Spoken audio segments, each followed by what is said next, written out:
Syracuse Board of Zoning Appeals meeting of January 24th, 2019 is now in session. The first order of business is to approve the minutes from the January 3rd, 2019 meeting. Is there a motion to approve the minutes? So moved. Second. Any modifications or discussion? All in favor say aye. Aye. Opposed, abstentions? The minutes are officially adopted. Second order of business is to adopt the resolutions from the January 3rd, 2019 meeting. Is there a motion to adopt the resolutions? So moved. Second. Modifications, discussion. All in favor say aye. Aye. Aye. Opposed, abstentions? The resolutions are officially adopted. So this is how we work our meetings. The board will now conduct the public hearing on today's agenda. First, the applicant or the applicant's representative will state the reasons for the requested variance and present any material or documentation which is to be considered regarding the proposal. Next, persons wishing to speak in favor of the proposal will be given the opportunity to address the board. Then persons who wish to speak in opposition will be allowed to address the board. Finally, the applicant or representative will be given the option to make any closing arguments or comments to the board. Following the public hearings this afternoon, the board may make a decision on each application heard. The board may also decide to hold this decision until the next public hearing. If the hearing is closed, no additional information will be allowed into the record except for information that the board may request. That information will be available for public review at the zoning office in City Hall Commons. Staff will now introduce the first application. Good afternoon. The first application is a continuation, application V 18-36. This is a use variance to expand a non-conforming use for the property at 566 through 568 Clarendon Street. The property owner is Clarendon Property Holdings, and the property is located within a residential Class A zoning district. The board held this open at the January 3rd meeting for additional information regarding financial hardship. The application, I don't believe the applicant is here. He was notified. And he didn't do what he was supposed to do? I did not receive any information. Okay, well then let's move on. Okay. The next application is application V 19-05. This is an area variance for the required side and rear yard for the property at 104 Shoke Avenue to construct and maintain an attached shed. The property owner and applicant is Dean Stark, and the property is located within a residential Class A1 zoning district. Will the applicant please come forward?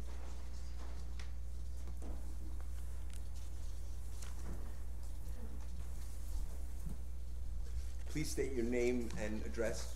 Good afternoon. My name is Terry Kerwin. I represent Dean Stark, who resides at 104 Sheck Avenue.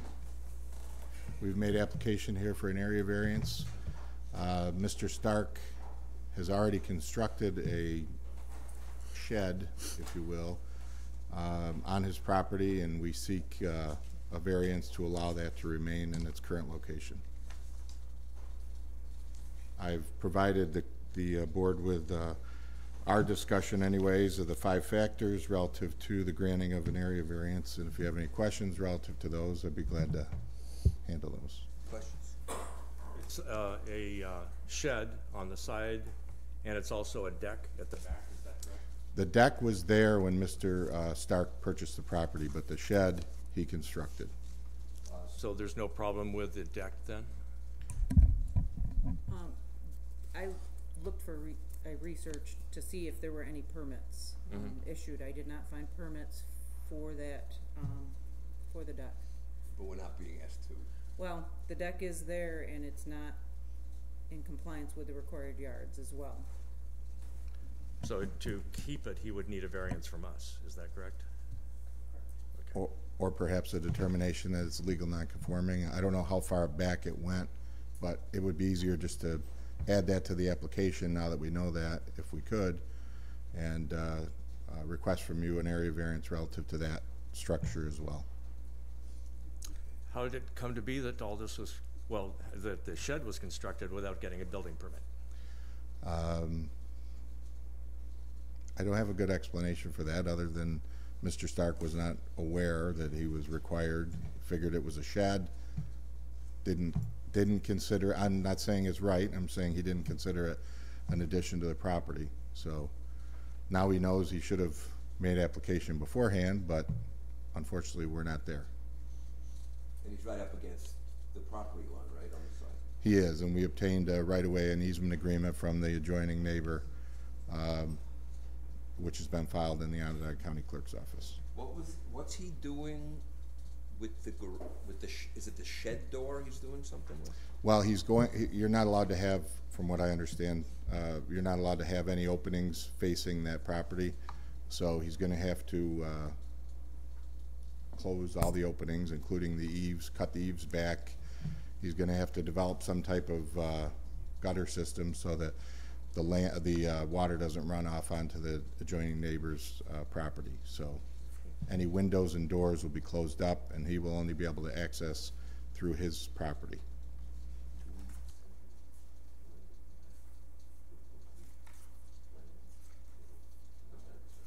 I think they provided it already. It's in here. But about the deck, because the deck is added now. Oh, the deck was always there. Yeah.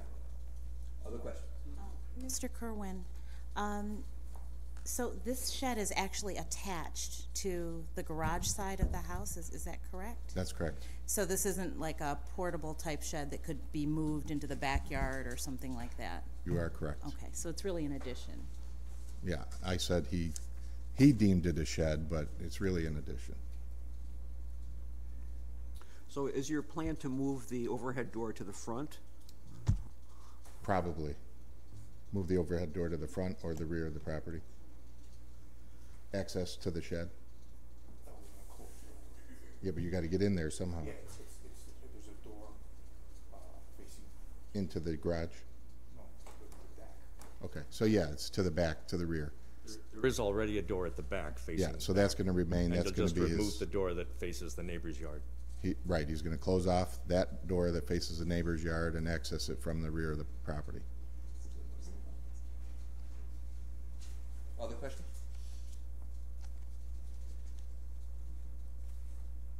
Well, approximately how much did this cost to construct? Approximately $10,000. Which is why we're here instead of tearing it down, because we don't feel that's feasible use of his money. What's in it? Primarily lawn maintenance items. He parks his truck in the garage now and puts everything that used to be in his garage in this shed. Is it a two-car garage? One car garage? And if I recall, you covered the thought of moving the shed to a different part of, I know it's not mobile, but you said there's not enough room around the house. That was the only place that it made sense to put the shed initially. Other questions? Mike? Thank you very much. All right, thank you. Is there anybody here who wishes to speak in favor of this application? Is there anybody who wishes to speak against the application? Hearing none, we will move on to our next case.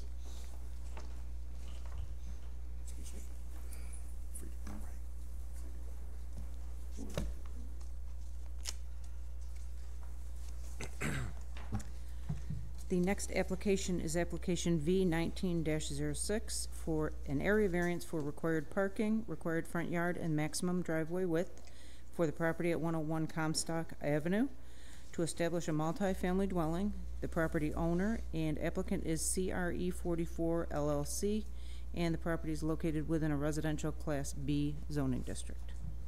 I neglected to say that anybody and everybody that comes to the podium should state their name and address before they speak. Thank you. Good afternoon. My name is Brian Bouchard with CHA Consulting. I represent the applicant who's also the owner for this project. 101 Comstock Ave is an existing apartment building. It's within the residential Class B district. There are 10 existing apartment units within this building, and as part of the proposed variances, there are no changes to either the site or the building as part of this. This really comes down to an issue where the building has existed at least since 2007 as a 10-unit building, as per the certificate of compliance that I provided with the application materials that you have. Obviously, these certificates need to be renewed on occasion. And in renewing it, the parking deficit has been identified, which is our reason for bringing our request for the reduced parking to you. The owner has confirmed that there's been no issues with the parking arrangement on the site in the 10 years that he's operated it. The plan that we've submitted shows 6 code compliant parking spaces for the required 10. So that is our request to you. Obviously, as you look at the parking plan that we provided on the site survey, there is ample area to park additional vehicles that may be double stacked or parked closer than a regulation space would allow. But obviously our request has to abide by the dimensional requirements for a parking space, and 6 is what we're requesting. As part of the request, we've also been notified for 2 other existing deficiencies, which is the driveway width. The existing driveway width exceeds what would be allowed. Again, this is something that we would ask for you to approve as an existing condition. The other is the front yard parking. And this I tried to dive into a little bit, and if you don't mind, I'd like to hand some materials out to you here. This shows a picture of the area that was identified as the front yard parking.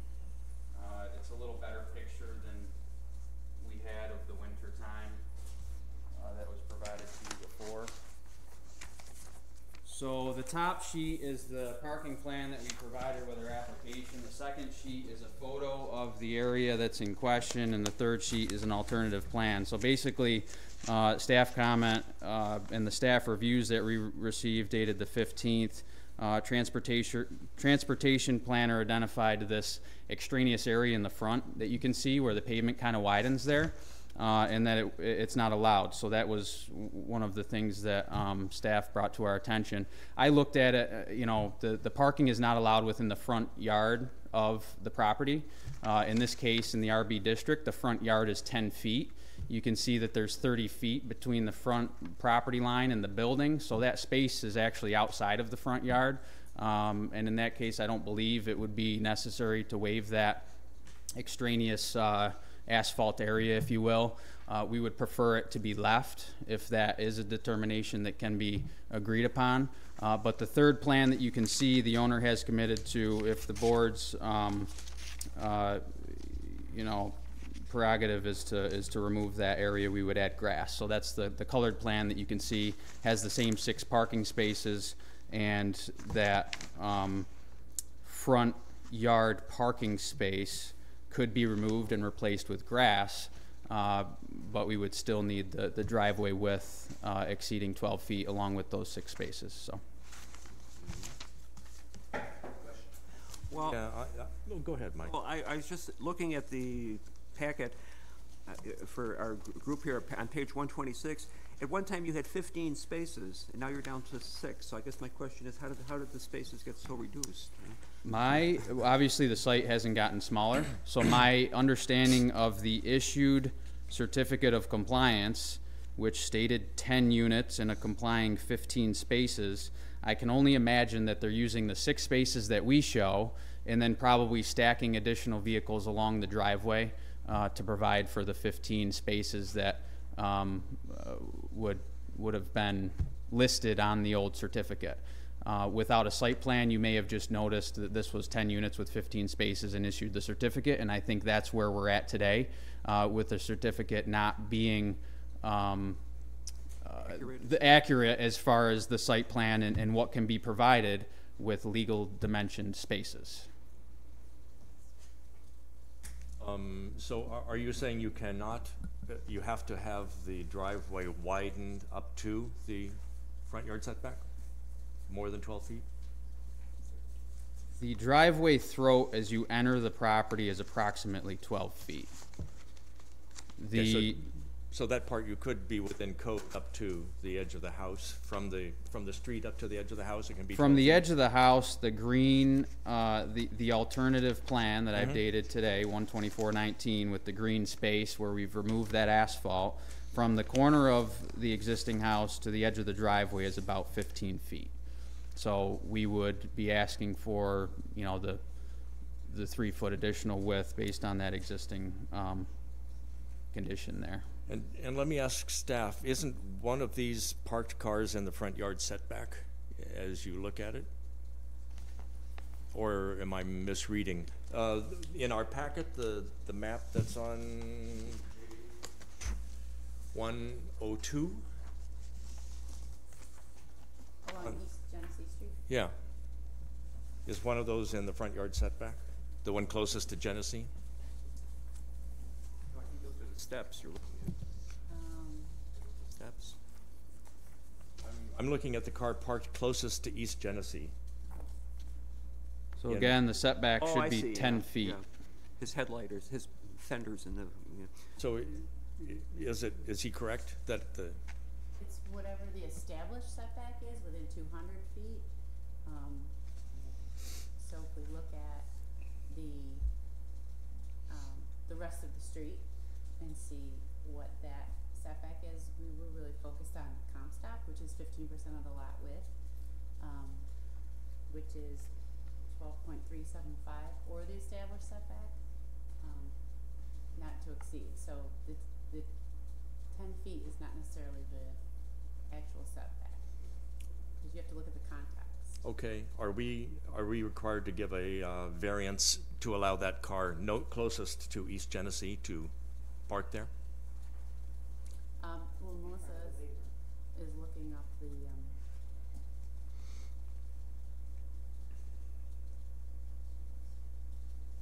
photos right now.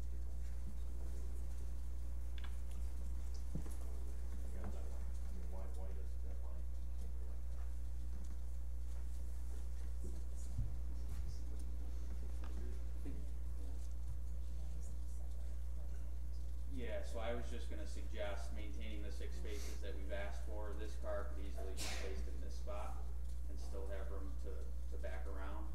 There's other areas that could be parked, obviously, that being one of them.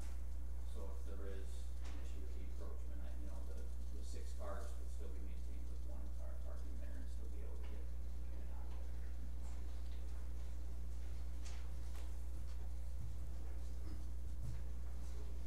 Just based on the next 2 properties over, it does look like, that one would be in the front yard, just from the aerial photo that we provided on page 93.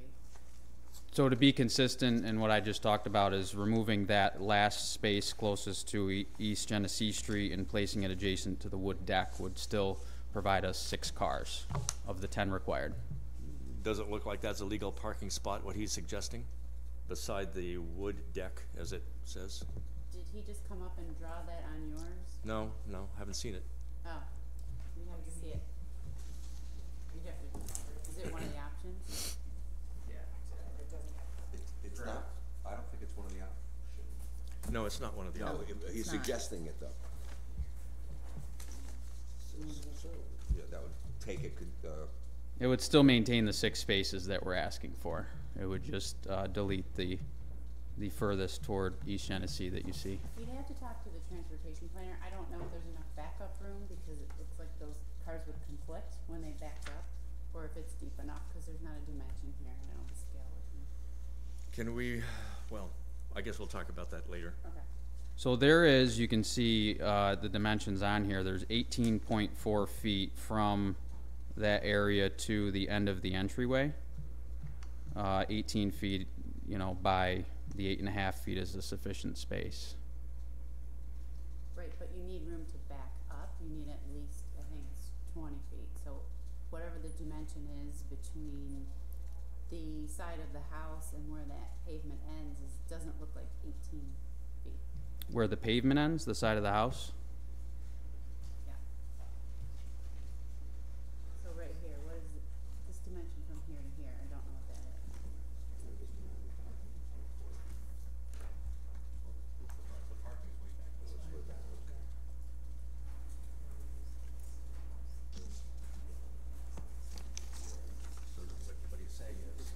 So we don't know if there's enough backup room. But he for was that? saying he could maybe put a yeah, car right, here. that's what he's saying, but She's then, saying- yeah. But if you have a car there, then it might not be enough turnaround space for backing out or So- pulling out or whatever. Other questions?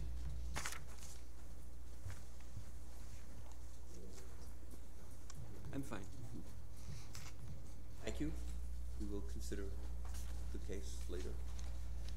Is there anybody here who wishes to speak in favor of the application? Anybody who wishes to speak against the application? Hearing none, we will move on to our next case.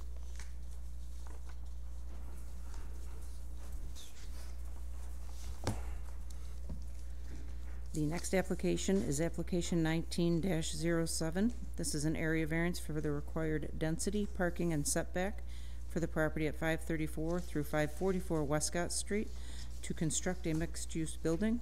The property owner is Sam Property Holdings LLC, and the property is located within a Business Class A zoning district.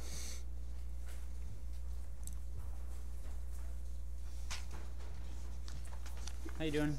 My name is Brendan Rose. This is Zach Bloomer.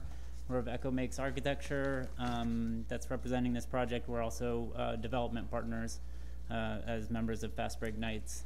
Our business address is 466 Westcott Street. The project we're talking about is at 534 and 44 Westcott Street.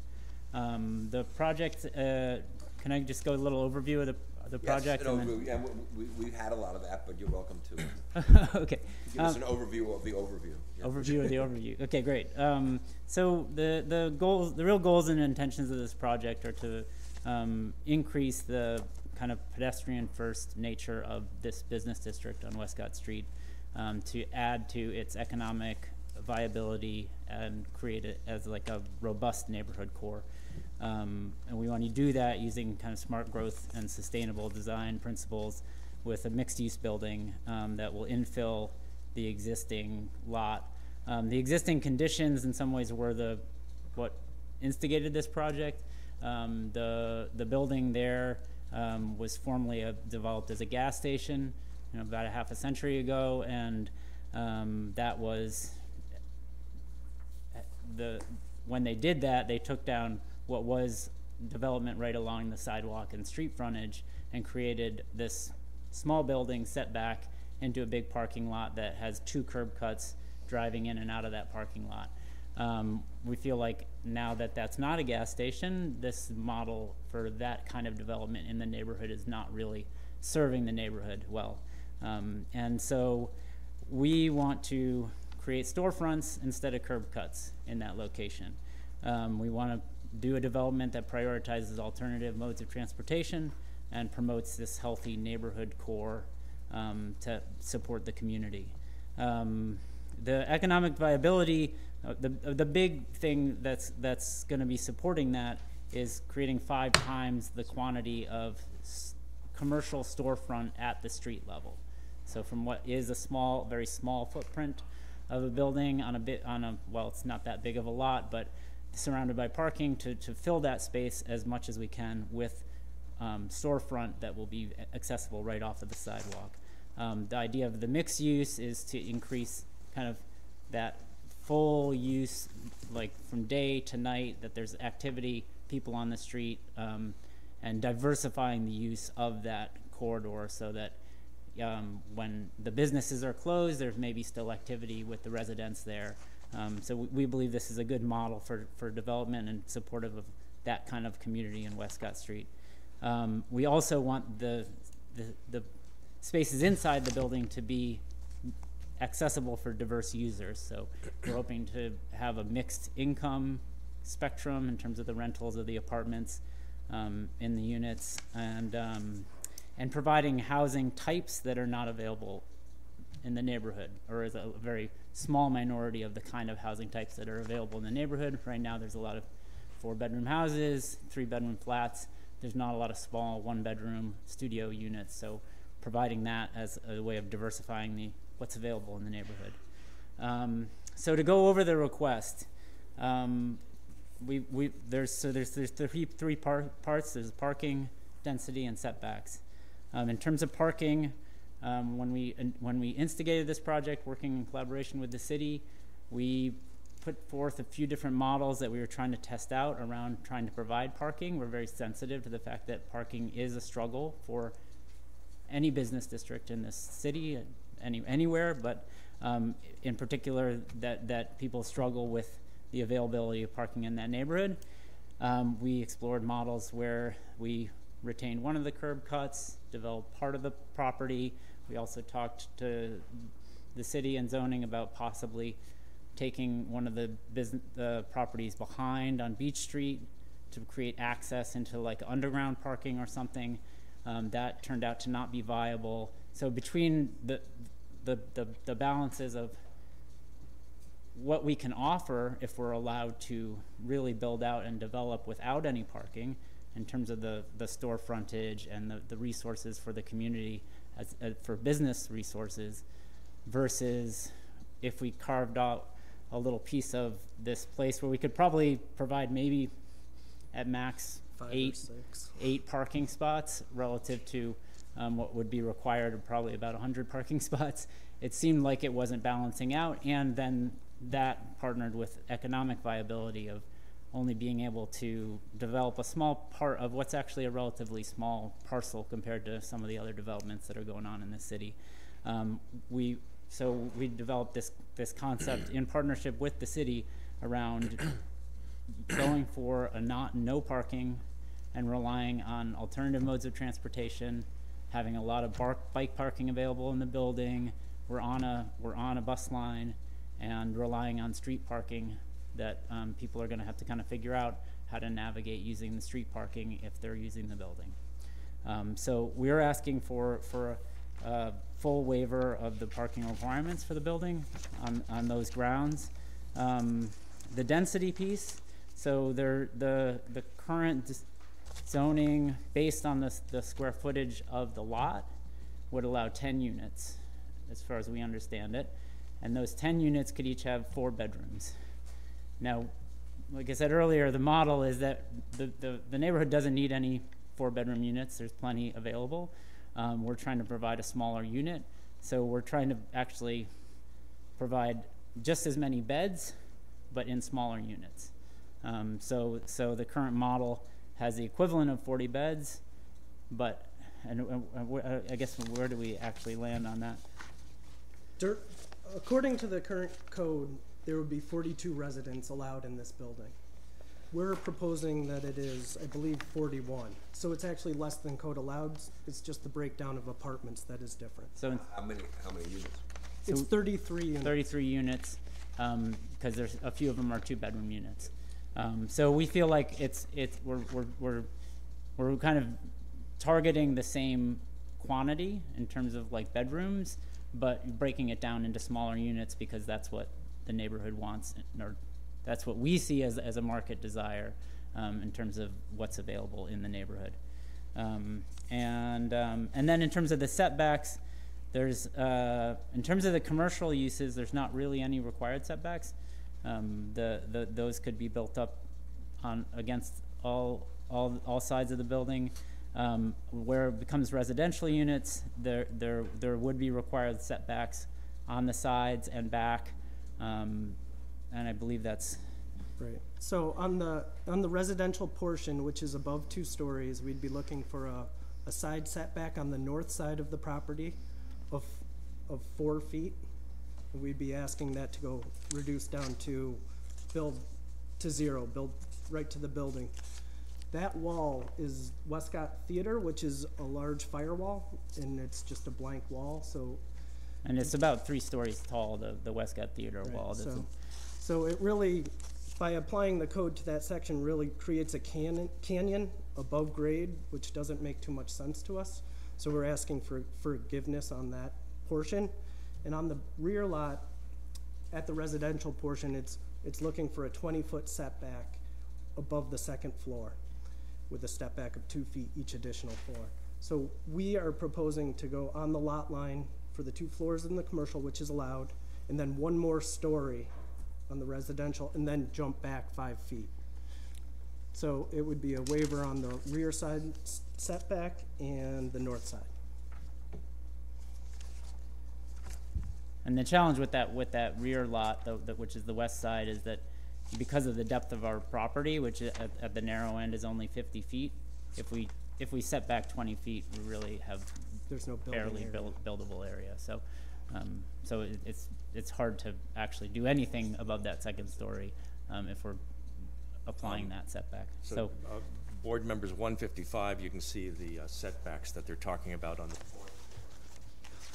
So, but you're going to be building right up to the property line on the west side? West and north. West and north. Yep. I know downtown buildings build right up against each other. That's not Right. an option? Not in this business district. It's not the central business district, but in the central business district you can, but not in ours. I see. Not with the residential use. Right. You can continue with the third.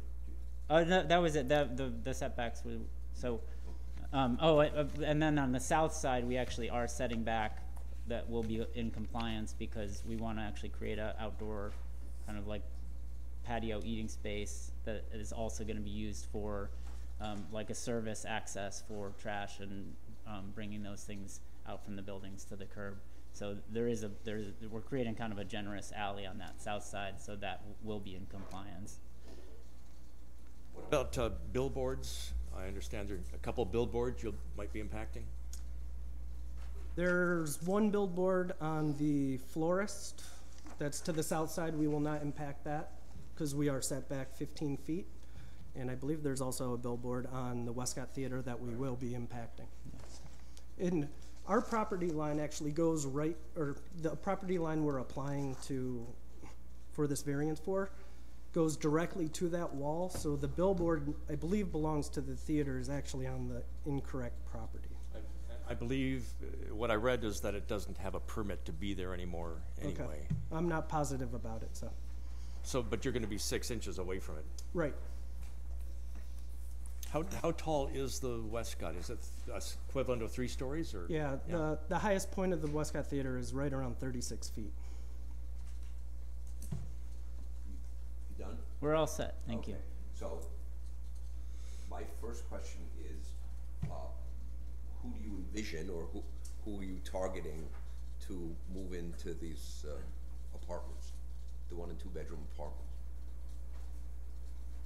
Do you want to go, or do you want me to take it? Anyone. I mean, really, it's so like we said, we're really working on developing a model where there's going to be a spectrum of income targets for the rents. So we want to designate a few units for Section 8 to be able to allow people over lower income to be able to access the building. We are also going to have at least one fully ADA accessible unit that we would really want to make sure that we can provide to somebody who needs that kind of unit. There will probably be a gradation also in terms of like bigger units, say the 4th floor units. Those would probably have a premium. So you're really we're trying to bring a mix of incomes into that space. Graduate students, that's not your primary target, or not your target? Absolutely not, no. No, sir. Okay. Have you done any kind of marketing study to know that people would want to live there? I understand what you said about 4 bedrooms and 3 bedrooms, you know, Yeah. in the surrounding neighborhood. There hasn't been any market study done, no. You're just confident that a market for this exists? Just unofficial Yeah, okay. talks with landlords in the area and just canvassing outside. You use the term pedestrian first. It's a nice term, okay? I've been following this story, you know, on Facebook and debates and all this kind of stuff. So, again, you know, it's a nice concept, but you don't dictate that. Correct. Unless you tell people they can't bring cars. Now, I imagine that people have cars, and you're kind of saying, well, this is pedestrian first, but that doesn't mean it's not going to really crowd in the neighborhood. No, Right. but I think that's where the market will dictate. There's plenty of options for people to get an apartment if they have a car. And we're not trying to take away from that. We're just trying to offer something else. Well, like the shopkeepers, they will have cars most likely, so you may lose. They may require, how many, you're gonna have 5 stores, you may use 10 spaces just for the Maybe. businesses. Yeah. No, we realize it's a challenge of this project, and I mean, one thing that we know that we need to stay committed to and are committed to is working, I think, collaboratively with the city on trying to in some ways come up with a more comprehensive parking plan for that commercial district that people have been calling for a while, and doesn't exist. There's not any official public parking in that community, and there seems to be a real strong desire to have that. We would definitely see ourselves as being responsible for being a part of pushing that conversation forward and being active participants in helping figure that out. But we also acknowledge that in order to make this, I mean, we're really talking about a social change in terms of how people move and live in the city. There's going to be some strains on the system as you try to change that. But if every new development just works with what works in the existing, then we don't push that system. I understand that, and Yeah. I absolutely appreciate your vision on this. Yeah. And then there's the practical aspect Yeah, too. right. How come the underground from the back didn't work? When we brought that to zoning, because the lots that abut on the rear are zoned residential, that land use cannot be attached to a commercial or mixed-use development. Other questions? A similar project to yours is Center Armory and Armory Square, has a basement for parking. Did you consider that? Yes, we did. Yeah. That's what we were just going over. To do it off of Westcott Street kind of defeats a lot of our principles of the pedestrian access to the building, because we'd have to cut out such a big chunk of the storefront space for a ramp down that it wouldn't make the project viable. And the other reason is going in from the rear that we weren't allowed to do that because it was zone residential. But yes, we did study that. Okay. Yeah. When we've had the big student housing projects before us, they often would first, they do have some parking there, but they would say many of their students would not have a car, and they had a parking survey that had been done to look at the impact of cars in the neighborhood. Have you thought of providing something like that here too? Yes, we've thought of it.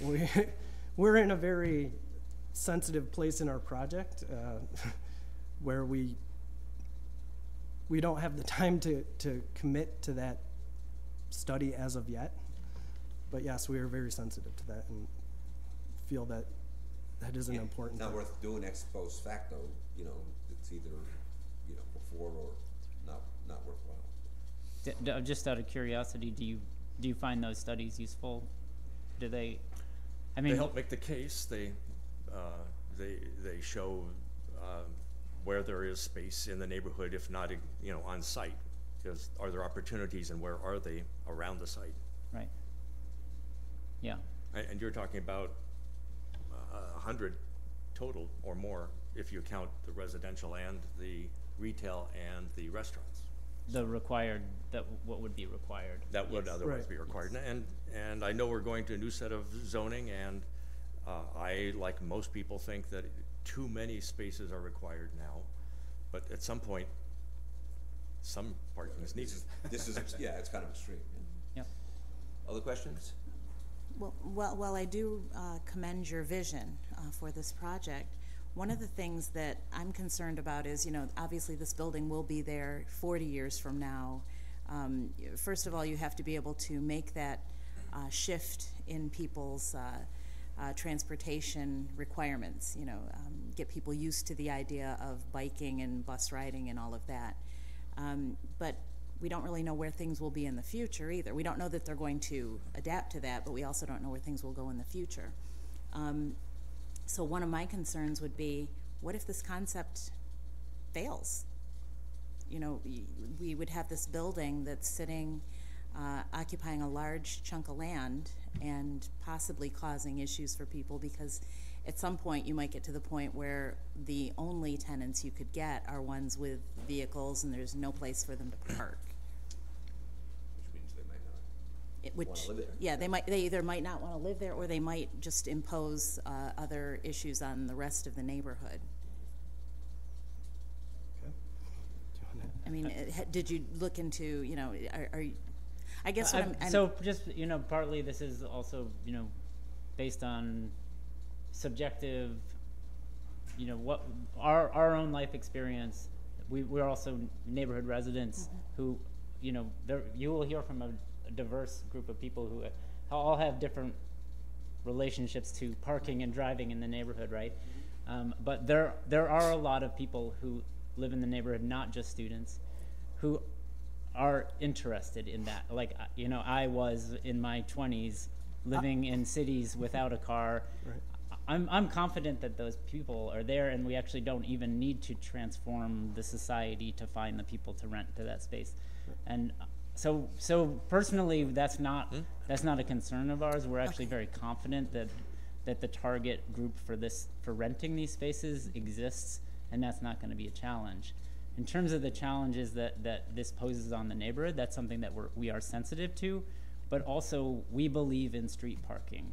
Street parking is partly how cities work in density, and there's a lot of wonderful places to live don't have driveways and garages. They have people trying to figure out how to park on the street, and people do it, and they do it successfully, and that's a great amenity that a street can offer to people, is a place to park. And it works pretty well. We had a community meeting about this project last night. We went down to Alto Cinco afterwards. There were people there from the meeting, and they said, well, this is kind of funny. There were 7 of us coming out for dinner. We ended up driving 5 cars over here, right? So like, this is, you know, a model of how this doesn't work. But guess what? They found parking all on the street in front of, like, nobody had to walk for blocks and blocks to go to dinner at Alto Cinco. So I know this project is going to impact that. It's going to change those dynamics, but also through our own experience, and I think the experience that some people will share today, not everyone, like I said, we all have different experiences. There's a lot of parking available, and that is available to the public to use, and we think that can be a community resource. Well, what will happen when there's an event at the theater, when you get a popular musical group, it'll bring more cars into the area. Yep. So how will that conflict with your I think they'll just have to coexist. Yeah, it stresses the system, and it's a hard stress. And my daughter lives on the Upper West Side of Manhattan, and when we go and visit her, Yeah. we know that we're going to have to search and search and search, and you know, hooray! I got a George Costanza parking space, and I'm all thrilled. Okay? It's a different mindset in Syracuse. People complain if they have to, and then they're wrong in that. So I'm not concerned about that. right. You know, my worst case scenario is that the block is plugged with traffic because of that, and also as I'm of the neighborhood. I'm a former president of the Southeast University Neighborhood Association. A lot of people park illegally, and it's the homeowners in that neighborhood that, you know, suffer that too. So these, I mean, We would not condone illegal parking. well, okay. So, just, you know, I'm just telling you what I'm thinking. Yes. Other questions? And I do think that, like, again, to go back, you know, we do see that there's some responsibility that we need to be thinking proactively and systematically with some leadership about how to, you know, not be like, well, you know, they're going to park on the street, that's the community's problem, we're not going to be a part of that. I mean, part of our development team, you know, we're active in WNA, and, you know, we're going to try to be partners to figuring out how does this community park, and how do we make this work, and how do we make this make sense. And I think some of it is that there's no clear place to park if you're coming from the community, and you run into one parking lot after another that has a sign, you'll be towed if you parked here. People get pretty disoriented and confused, and you know, we would like to be able to be a partner in trying to solve that problem too. Ideally, your residents won't have cars. That's the ideal. That but is you're the still target. marketing restaurants that you want people to come in from all over town. Yep. Yep. Other questions? Thank you very much. Thank you. Thank you. Don't hang. I'm going to pose a question. I don't care for or against. Who is planning on speaking About this issue. about this issue? Obviously, yeah. Okay, fine. I'll make my little speech. Everybody is welcome to speak. But what we try to avoid are people coming up and repeating exactly what the last person said or those people said. So, so I'm asking you, you know, keep your, yeah, right, as succinct as possible. So who would like to speak in favor of the application?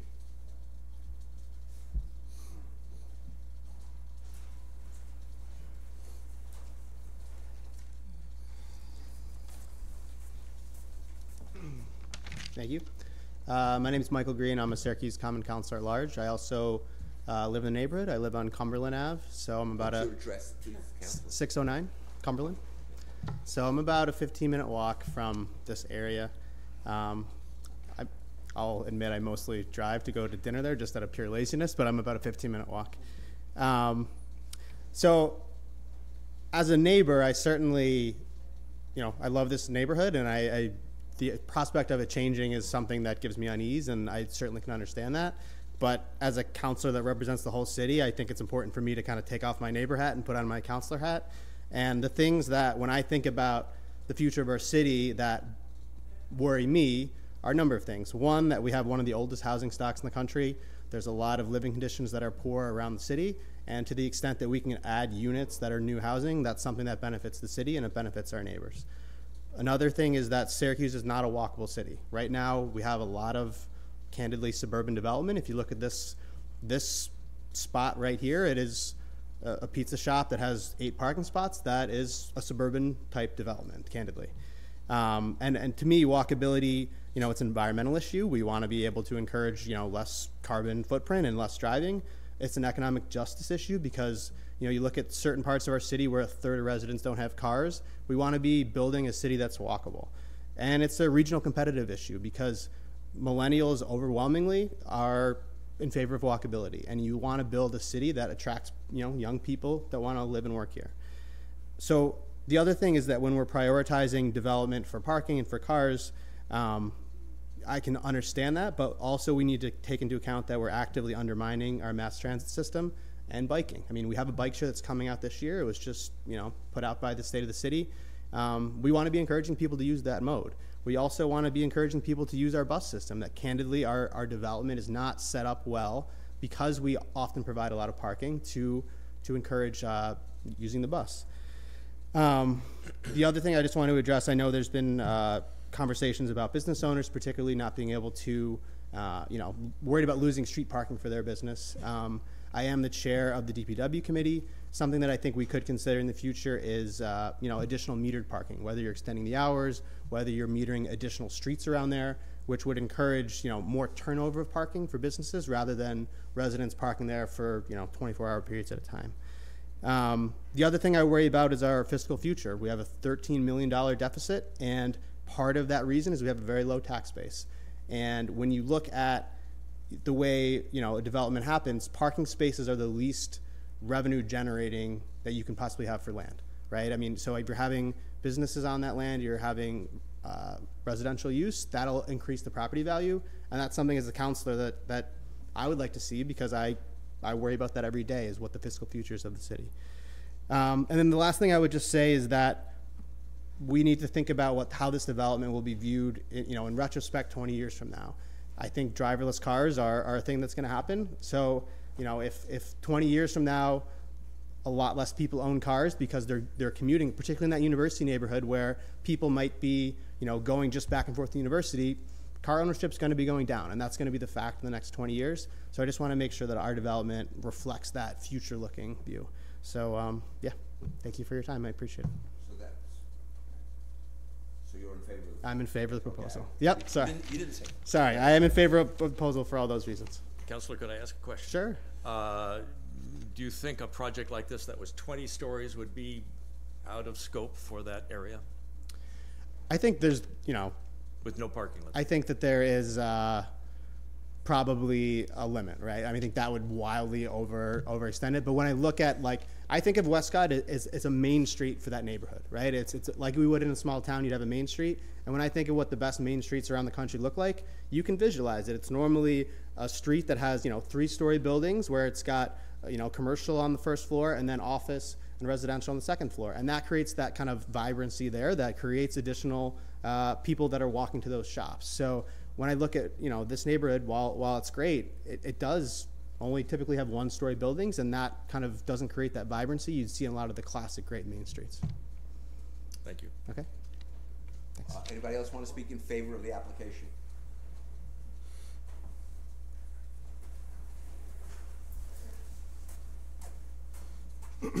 Hi, I'm Brendan Kurbis. I'm a resident in the neighborhood. I live around the corner at 141 Cambridge Street. We've been there for 15 years. So I'm speaking in support of the variance request, in particular the parking variance. I live in the neighborhood. I work downtown. My wife works at SU. My kids attend city schools. We're a busy but one-car family. I'm an avid user of both public and private alternative transportation. For instance, my commute this morning was 5 minutes on the Central bus to downtown. Other days I might walk, ride a bike, or take an Uber, or some other kind of ride share. The previously mentioned shift in transportation is happening. It's not something 20 years down the road, it's happening now. In that regard, I think I'm somewhat similar to the type of resident that the applicant envisions in their building. And I just want to communicate to the board that how easy it is to navigate our city without a car or with fewer vehicles, and how I think the demand by residents for parking will actually be a lot less with this project in particular. I would also like to encourage the applicants to work with private alternative transportation companies to increase the number of alternatives available both to the residents, both in their project and also the neighborhood. For instance, I think the neighborhood would benefit from having a zip car located in the Westcott Business District area. Perhaps that's something that they could investigate as part of their project going forward. Thank you. Thank you. Anybody else wish to speak in favor?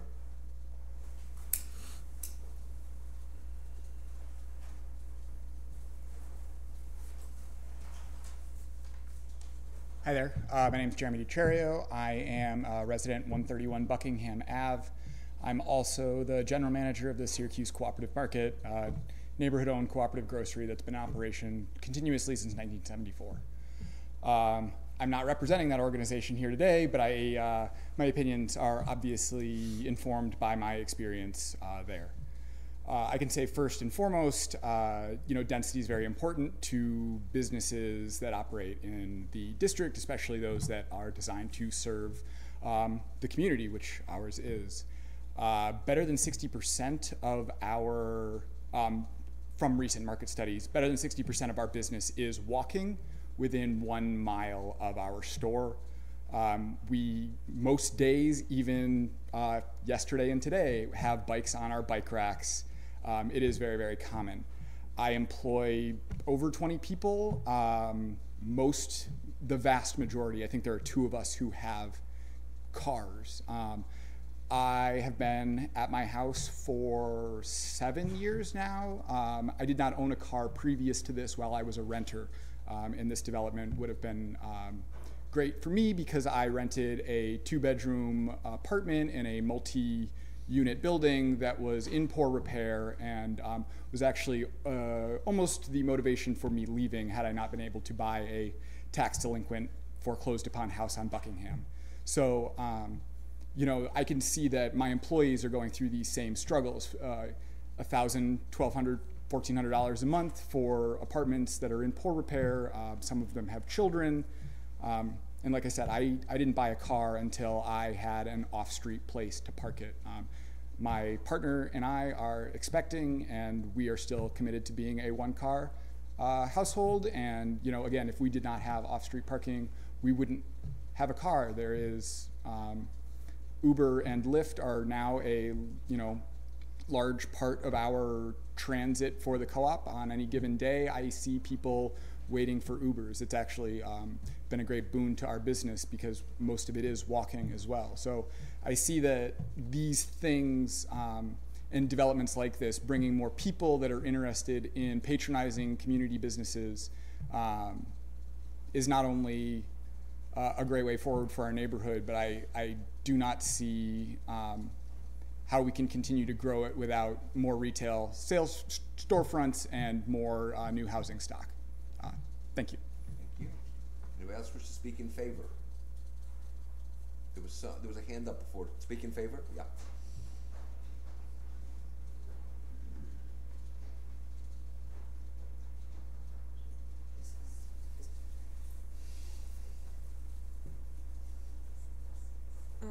My name is Jeanette Morales, and I am Could you partners. pull the microphone down closer to your, that one? The one with the light on it. There you go. Thank you. My name is Jeanette Morales, and I am with my husband Francisco Rodriguez, the owners of Las Delicias Restaurant on Westcott Street. We are at 552 Westcott Street. We have been there for 16 years. It's going to be, this November was 16 years there. We do not reside on this side of the city. We do reside somewhere else in the city. We own 2 cars, and there is an issue with parking on Westcott Street since we've been there. We do park a little further up and walk to the business. You did not give me a choice of whether I'm opposed or I'm against it. I'm in the middle of this. And it's because when I moved to Westcott Street from Geddes Street, there was no parking on Geddes Street either. So when I moved into Westcott Street, I was facing the same issue as I was facing on Geddes Street. The reality is that, but Westcott opened their arms to our business, and we have been able to survive without a parking. Other businesses on Westcott Street have parking. I cannot number them because we may not have the time, but there are businesses on Westcott Street that have parking and they do not use it. They use the street parking because it's public parking. The reality is that I am in the middle of saying yes to the proposal, but that is with the condition that they work with the businesses, assistant businesses, and the people that are in the neighborhood, because there's more than just the problem with the parking in that zone. You know, the problem is all around the zone, and it's got to do with the university, the landlords in the community. This is a little problem that can be resolved. My concern is that I am probably 25 feet from their project, and it's more of a concern of parking and construction rather than just saying, you know, I'm not an architect, so I don't know what's going to take or what house going to build. I don't want the project to take a hold on our business and the assistance of Westcott's businesses.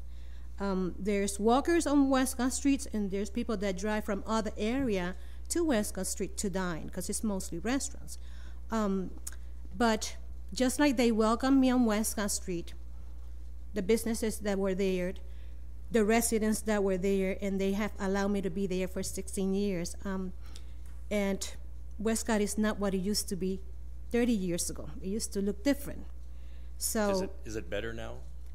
it's improving, you know, and that's what we want. We want to make it, you know, I see the issue on Westcott Street more than a landlord's issue with the parking. It is totally a problem that is out of our hands because it's got nothing to do with the businesses. Businesses have parking. Could I ask Maybe you, this is a humongous. Councilor Green suggested metered parking on the streets. Would you be in favor of that? Well, we already have meter parking. Well, expanding it to the side streets too. That will be something that we need to talk about because we're going to lose those customers if they feel they have to pay the extra money to be on Westcott Street, you know, so. So do you think with extra restaurants in this new structure, would that bring more business to you? I think Or would there that we be need frustration? supermarket. We need a facility that has a supermarket. So those people that have been there for many years that are still living in that area can walk to the supermarket because the markets that are in the Westcott Street are mostly for beer and cigarettes.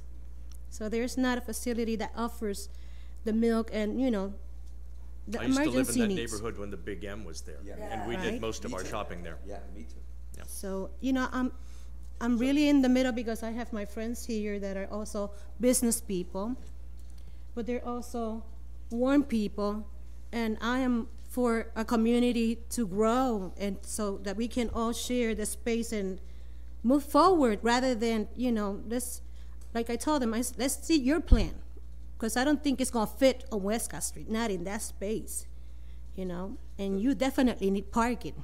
Construction is a serious inconvenience. Right. When it's done, though, you have lots and lots more people coming to the area, so, I mean. Save the Rain took away 22 parking spaces on Westcott Street.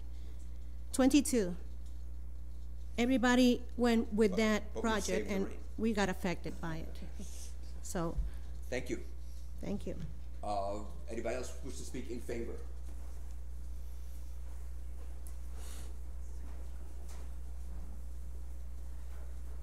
Yes, I would just like to echo, Joe Driscoll, a 5th District Councilor. I represent part of Westcott Street from Harvard forward to East Genesee, that section.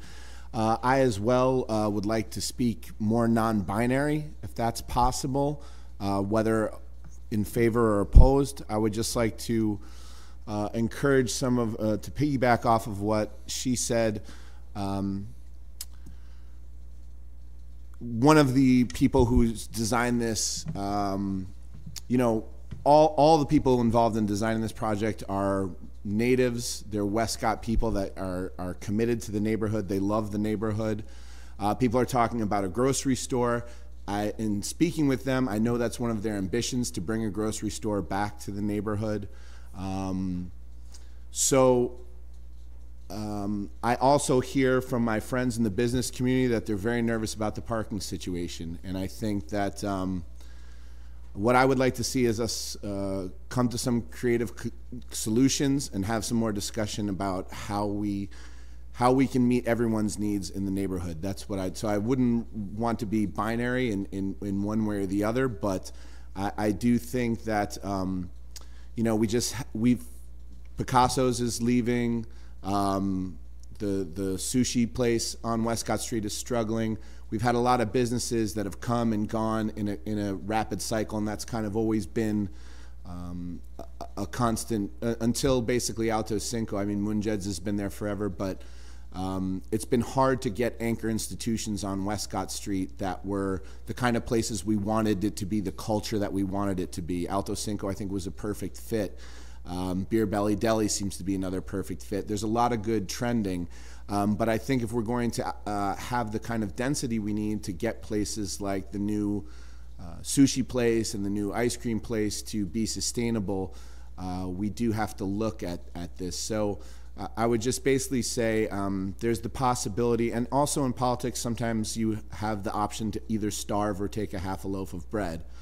So we could, you know, shoot down these gentlemen's proposals as they're trying to talk to us, and then someone else could come in with a far worse development. You know, one of the designers of this project was said last night that he got activated when they tried to bring a subway to Westcott, and he didn't want to see those chains taking over. So also I just want to bring some fact into it when people keep saying we don't need a Starbucks and a Panera on Westcott Street.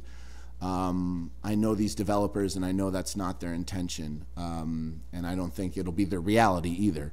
So I think we have an option here to get some local folks who are committed to the vision and the character of the neighborhood. I mean, every one of my high school memories was within a quarter mile of Fast Break Pizza, and I'll still call it Fast Break because that's what it always was and is. So the idea of changing any of it makes me really nervous, but at the same time, we have to look at what's going to happen there. I know that, you know, the owner is looking to sell, and we have to think, is this, do we want to have it go into local hands of people who will care about the aesthetic and design of the neighborhood? So I would just encourage all my business community partners as well to before we double down on being binary and opposed or in favor or you know, one or the other, let's I just would say I hope we can talk it out and work it out and try to find a solution. Are you suggesting, I'm trying to find a suggestion of what you're saying, are you saying that we should put this on hold for now and there should be more discussion? Are you making that suggestion? Our decision is binary. I guess and if that were the case, what should we discuss? What should the neighborhood discuss? What would you? For me, when they talk about the back entrance of the parking, I'm always of the belief that, and I know Heather probably be looking at me in great disapproval, but that rules are always rules. Well, sometimes we need to make rules that can be broken. I know that there's a tidal wave coming to the economic stability of the East Side. We've approved 500 unit places all over the place. So there's going to be some vacancy problems coming in the next 5 years, in my estimation. All of this is predictive, by the way. We don't know concretely what's going to happen, but I love the parking lot behind Boom Babies, and you know that's been a great asset to the community. Could we find another one of those nearby? Could we find a creative solution somewhere? I don't know. The business owners are telling me that they've wanted a long-term holistic solution for parking in that region. I also hear, you know, what Councilor Green said, and you know, we look at best practices and what's going on nationally, but Syracuse is a cold city and people use cars, and we don't have the public transportation yet. But that's where we want to go. That's where we want to be. So for me to advocate one way or the other, and I'm sorry, I know you guys have the binary choice to make. And by the time it gets here, you're talking about breaking rules. That's what we're here for. Right. Break the rules. Right. You know, in this case, you know, it's the developer that's asking us to break the rules. Right. And we do that. So our choices today are to say yes or no or hold it over. Do you want to recommend one of those three options? I don't know. I would say, to me, perhaps hold. I don't know. I guess that would be my thing. I would want the business owners in the region to feel like they have a welcomed ally in this development. I don't know. Sometimes that's not possible. Sometimes you just have to make. That's up to you as the board. For me, I would like to see. Yeah, I would like to see, you know, I think when I spoke to some of the business owners who have concerns, they said they liked the project. They said they liked the concept. They said they also have reservations. So I would let you, I'll let the business owners speak, and sorry if I've taken too long, but I as well have concerns to that respect. I don't know, these guys all have master's degrees and PhDs in engineering. I do not, or you know, in what urban design looks like. You know, people who do have PhDs in urban design like this project, and they think this is where things should be going. But I'm also a horse sense kind of person that listens to business owners who have been here for 40 years telling me that they have problems with parking in this region already. So sorry, I don't know if I've been helpful at all, but I just want to be sincere in saying that. I worry that if we don't approve this, then we do get a Panera or we do get a Starbucks, and how would our business partners feel if that's the way it rolls out? But again, I also don't want to just advocate for waiving it 100% without knowing that we have the capacity and that we don't ruin the character of the neighborhood. So, sorry, I don't know if I've been useful, but I felt obliged to speak because I know these guys are some of my oldest friends. These guys are some of my oldest friends, and I know we're at a disagreement here. But I think that hopefully we can find a solution on. I think both sides should beat on the counselor after the meeting. I hope I've pleased no one and everyone is angry at me, because that's when you know you're doing things right. No, I don't know. Just kidding. But I hope that we can sincerely find a solution. Thanks. Anybody else wish to speak in favor of the application?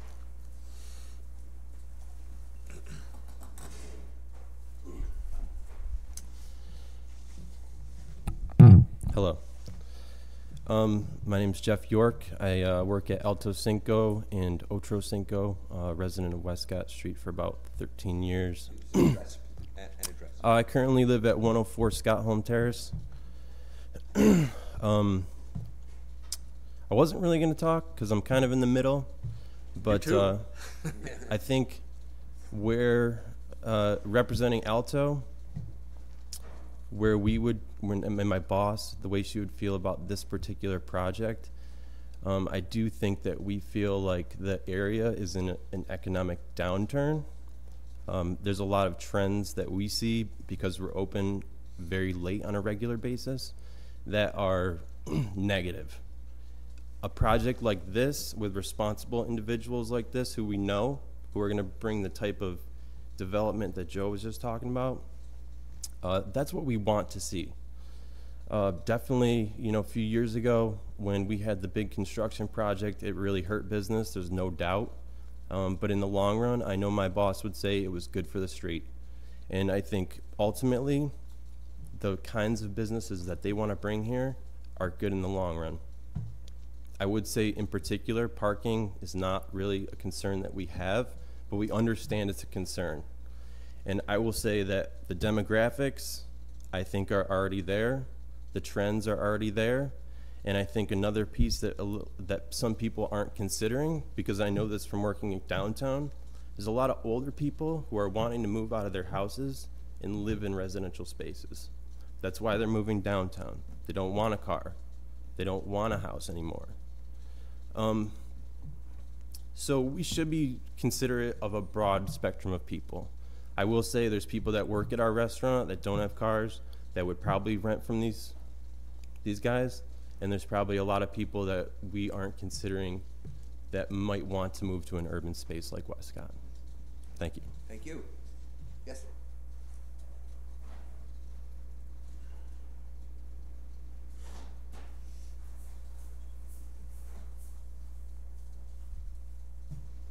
Hi, I'm Colleen Gibbons. I don't live in the Westcott area. I live in Tipperary Hill, actually. But I've been following this project. Address, please. Give us an address. 703 Schuyler Street. But I've been following this project closely because of many friends in the neighborhood. I also frequent the co-op because I'm on the board. But I'm not speaking on that behalf at all. Mostly I'm speaking because I have a long and storied history as a student. I spent 7 years as a graduate student out in Urbana-Champaign, where I got my master's and PhD in human and community development. So I spent 7 years in student housing, and for the first 6 years of that time, I did not have a car. And one of the things that was really useful when I was in that community was that I was able to live in a place where downstairs there was a grocery store. And you could go and you could shop and you could do what you needed to, and you could get a bus to campus, or you could walk to campus within 15 to 20 minutes. And that campus is not parkable in Urbana-Champaign. So if I was to have a car, I would have parked just as far away from my buildings as it was for me to walk that 15 to 20 minutes. So someone like me in this situation would love, as a graduate student, a long-term graduate student. Your PhD students are not coming for a year, they're coming for longer than they would like to be there probably. But it's something to consider. I also now, when I returned to Syracuse, I grew up here. When I returned to Syracuse, I didn't intend to, but I actually got a job at the university, and I did research with individuals with disabilities specifically. And one of the things that I did was go out into the community and gather data about folks with disabilities so that they could participate in research experiences as well. And one of the things that really excites me about this project is that it is specifically speaking to the fact that there are individuals with disabilities who may need housing, and many individuals don't have vehicles, and this is something that speaks to that.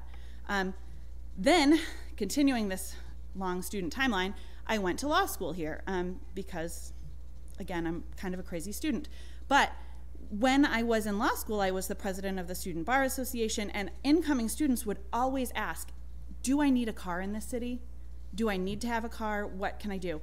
And that's common among all the graduate students. Now, as a lawyer, I volunteer in landlord-tenant court. I was there this morning, actually, and one of the things that people that we help as volunteers, folks always say, I can't find good, affordable housing. I can't find a space. And many people don't have vehicles. So these are all different instances of folks that need housing. Now, my parents are retired, and they're talking about moving downtown, so they have a place that they could walk to and get rid of their vehicles. I'm sure if there was a grocery store downtown, it would make it even more amenable to them. But a place like Westcott, if there's a grocery store, if there's some sort of place where people can walk, that is, I mean, it just speaks to the type of community that you're embracing, and you're embracing community. Westcott is kind of weird, is from what I understand when I hang out there. And these are the kind of things that we want to bring in. Well, so Yep. just to, Sorry, that long diatribe. We're not talking about a grocery store here. No, we're talking about the residents. So I'm saying any of these people, if they have a place to live, that they don't need a vehicle, that there are amenities like great restaurants, that there are thriving things that are happening in that community, which is what Westcott is. It's a small, tight-knit community. It's not big like downtown. People don't have to deal with that. That's something that would be really beneficial to them. Thank you. Yeah. Anybody else wish to speak in favor? Mr. Kearney.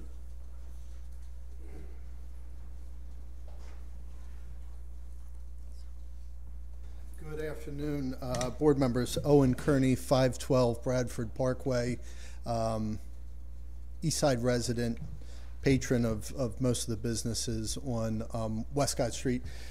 You've heard many of the speakers in favor talk about the economic rationale. Obviously, parking lots are not going to benefit our city as far as the creating income, creating value here in the city, but mixed-use development brings more people, creates more retail and office space.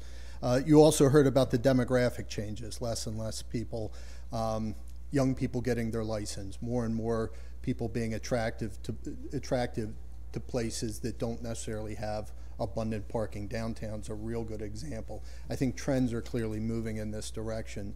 But what I'd also like to is sort of maybe an anticipation of the opposition, that parking is an issue and this is only going to worsen it. I would offer and perhaps counter that by creating and restoring that streetscape to which you saw in your packet, before the gas station, before the pizza shop, it was a neighborhood center with buildings built up to the street with limited parking, and it was a success.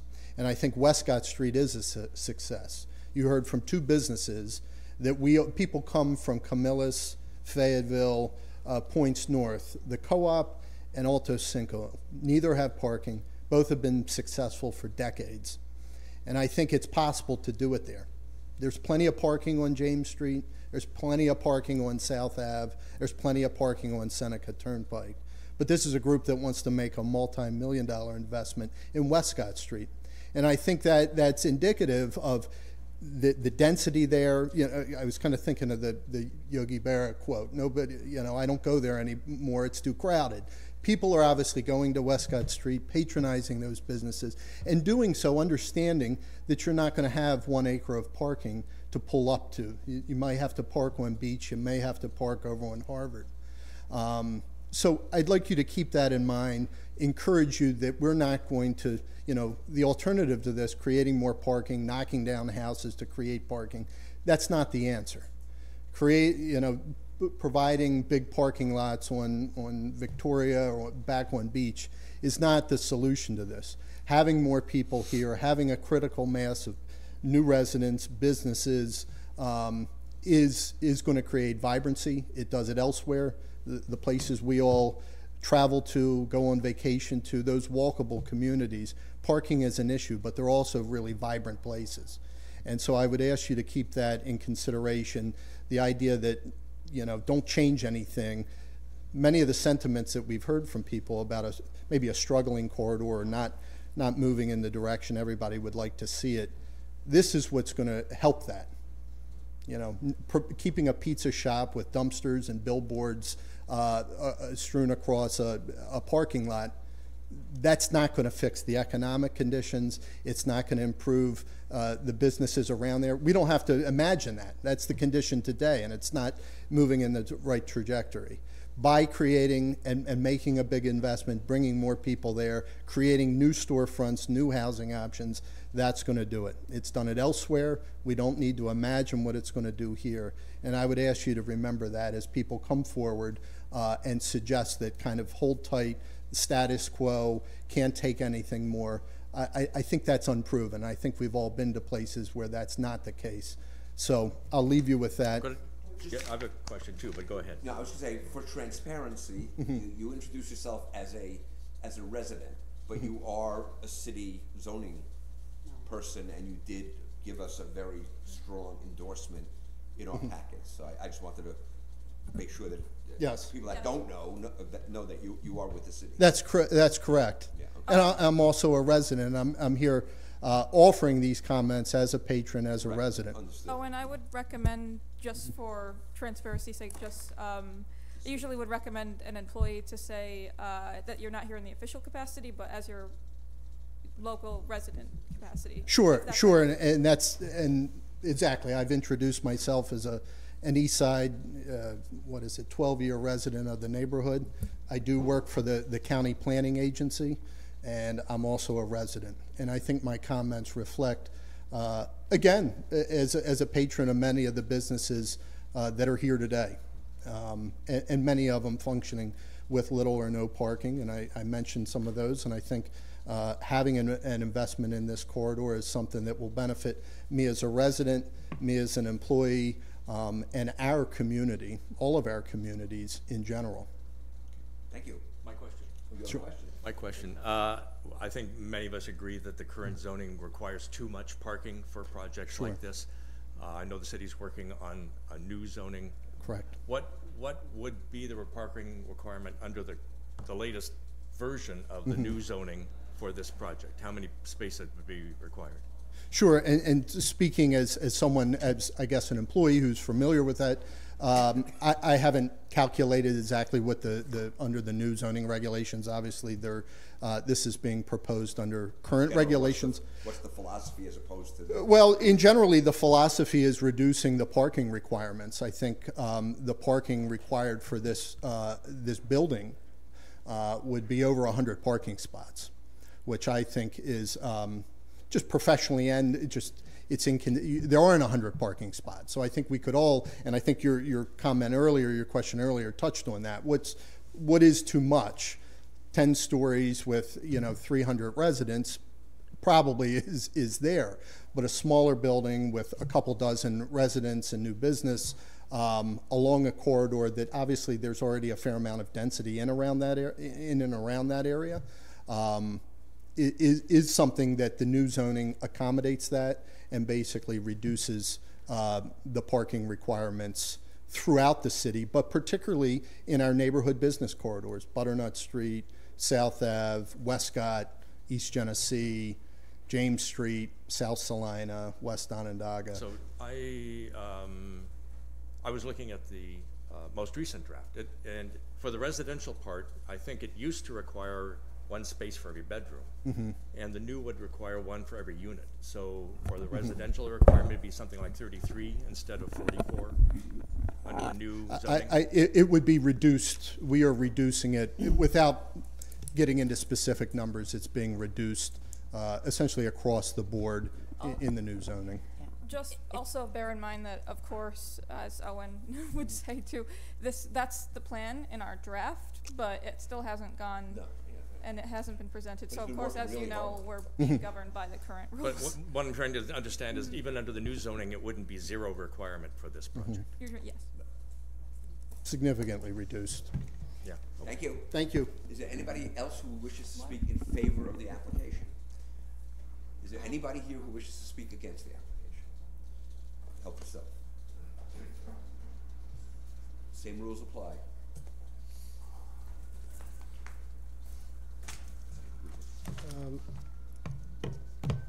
My name is Sam Gruber. I live at 123 Clark Street, not far from the project.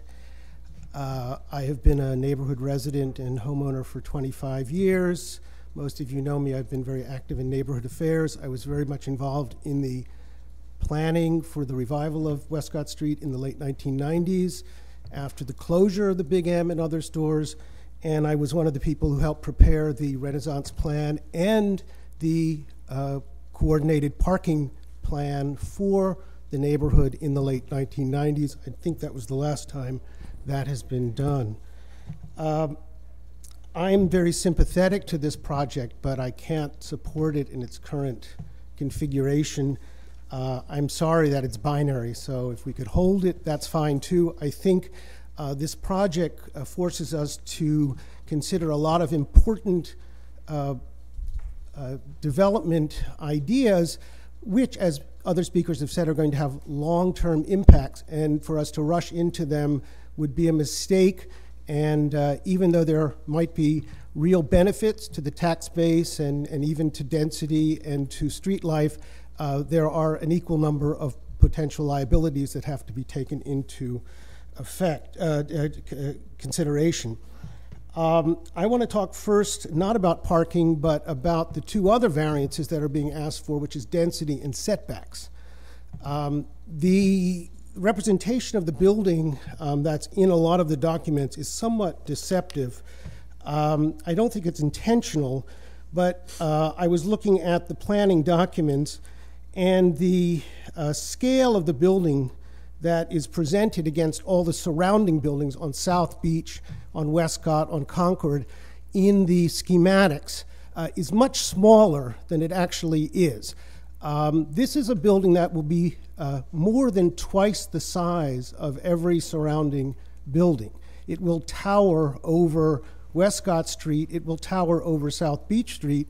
It will cast a large shadow on much of Westcott Street for half the year when the sun is in the southern, what do we call it, quadrant, and moves from east to west. South Beach will lose much of its light in the morning, I believe, and Westcott Street will lose much of its light in the afternoon.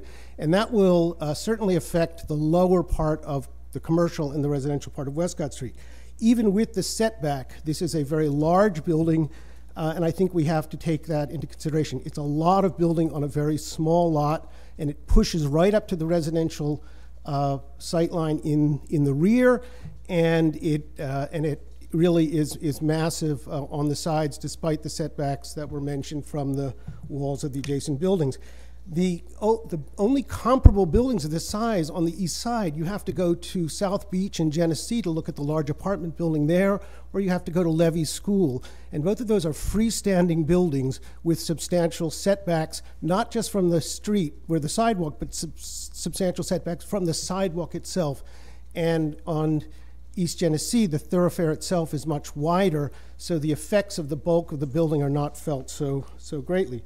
So before advancing a project like this, I think we have to give serious consideration, not outright rejecting it, but to the design of the building to see whether the goals of the developers, which are admirable, can be somehow achieved with a smaller structure. Parking, of course, is important, and I know a lot of people will address that. What hasn't been discussed, most people have been talking about this come-and-go parking or the parking of the residents.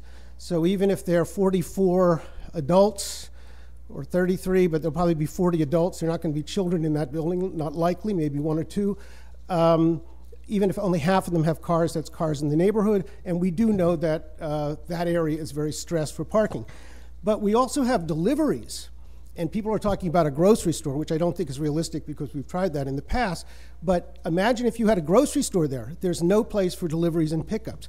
Even if you have restaurants, no place for deliveries and pickups. No place for trash delivery of pickups. So that additional traffic of trucks, 33 units, people moving in and out, moving vans coming. There's no provision for any of that traffic in this design. And I think the designers have to go back to the drawing board and actually come up with a way to accommodate that extra usage. Okay, so I don't want to take any more time except to make a few general comments to correct some misconceptions that some of the previous speakers have made about walkable neighborhoods and urbanism. I think people are comparing apples and oranges. Westcott Street is a very small commercial strip that grew pretty much at one moment in the 1920s in the heart of an urban neighborhood when, yes, there were deliveries to homes and people could walk to pick up some groceries. There was a residual effect of that even in the 1990s until everything closed. That was a walkable neighborhood. Today, it is not a walkable neighborhood because even if you use your car rarely, you still have to go to the hardware store, to the pharmacy, to the grocery store, take your kids to daycare, all these things that are required to sustain everyday life. And all of the speakers in favor of the proposal actually supported that idea because all they talked about were restaurants. You cannot get the amenities for everyday life on Westcott Street, so you do need other forms of transport. And as far as high density and multi-structure main streets as being desirable places, with this plan in mind, I paid careful consideration over the last 3 weeks when I was in 3 cities with very wonderful and somewhat comparable walkable areas. They're all very popular places, Vancouver, Seattle, and Santa Monica. But all of them have main streets that have a same funky quality to Westcott Street, but they're much longer. And what I noticed that people are flocking to those streets, Main Street in Ocean Park, Main Street in Vancouver, and the area around Fremont in Seattle, precisely because they are low density and there are 1- and 2-story shops with lots of light and air, where they are not flocking to the massively developed downtowns where the Amazon towers are going up in Seattle and where massive 6- and 7- and 8-story apartment buildings are filling up the streets of Santa Monica. No, they continue to go to those lower density open spaces. So we have to be very careful if we densify, we're not re-densifying, but we're densifying Westcott Street, that we know exactly what we're doing. Okay, so thank you for your indulgence. Of course, I have much more to say, but I know there are other speakers, and I hope that that was helpful in for you to make your decision. Okay. Anybody else? Against?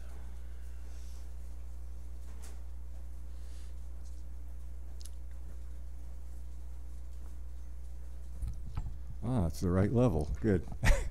Richard Molitor, 106 Victoria Place.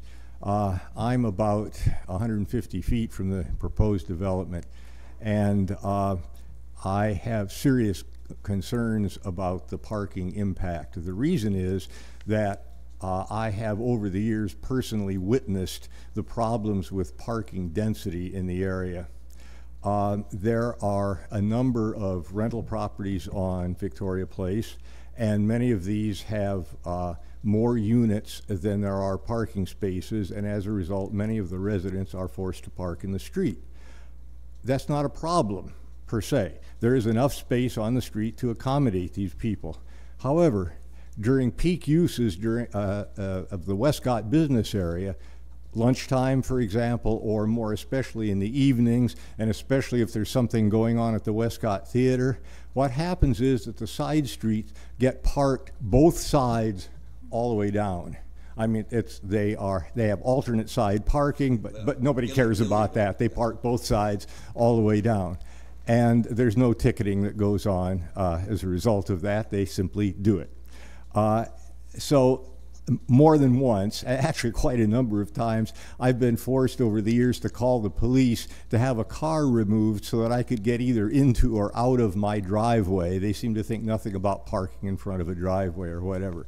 So this is the current situation. This is what we have today. Now we're talking about introducing more density here, residential population. Many of those residents will in fact own cars because public transportation is terrible here if you want to get any place just about.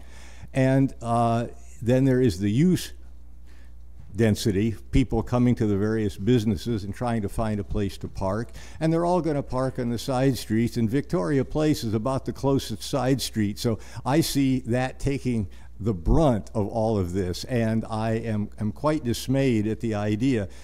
Frankly, I think I'm not entirely against this proposal. I think it has a lot of positives, but unless this parking situation can be worked out in some way, and by the way, I'm against metered parking on these side streets specifically because of the residents who have to park in the street. You would be asking the residents to pay metered parking just to park in front of the house that they live in, and that's, I think, not fair. Okay, so anyway, as I say, I have mixed emotions about this, but unless and until this parking situation can be resolved in some way, I'm against granting the variance. Thank you. Anybody else wish to speak against the proposal?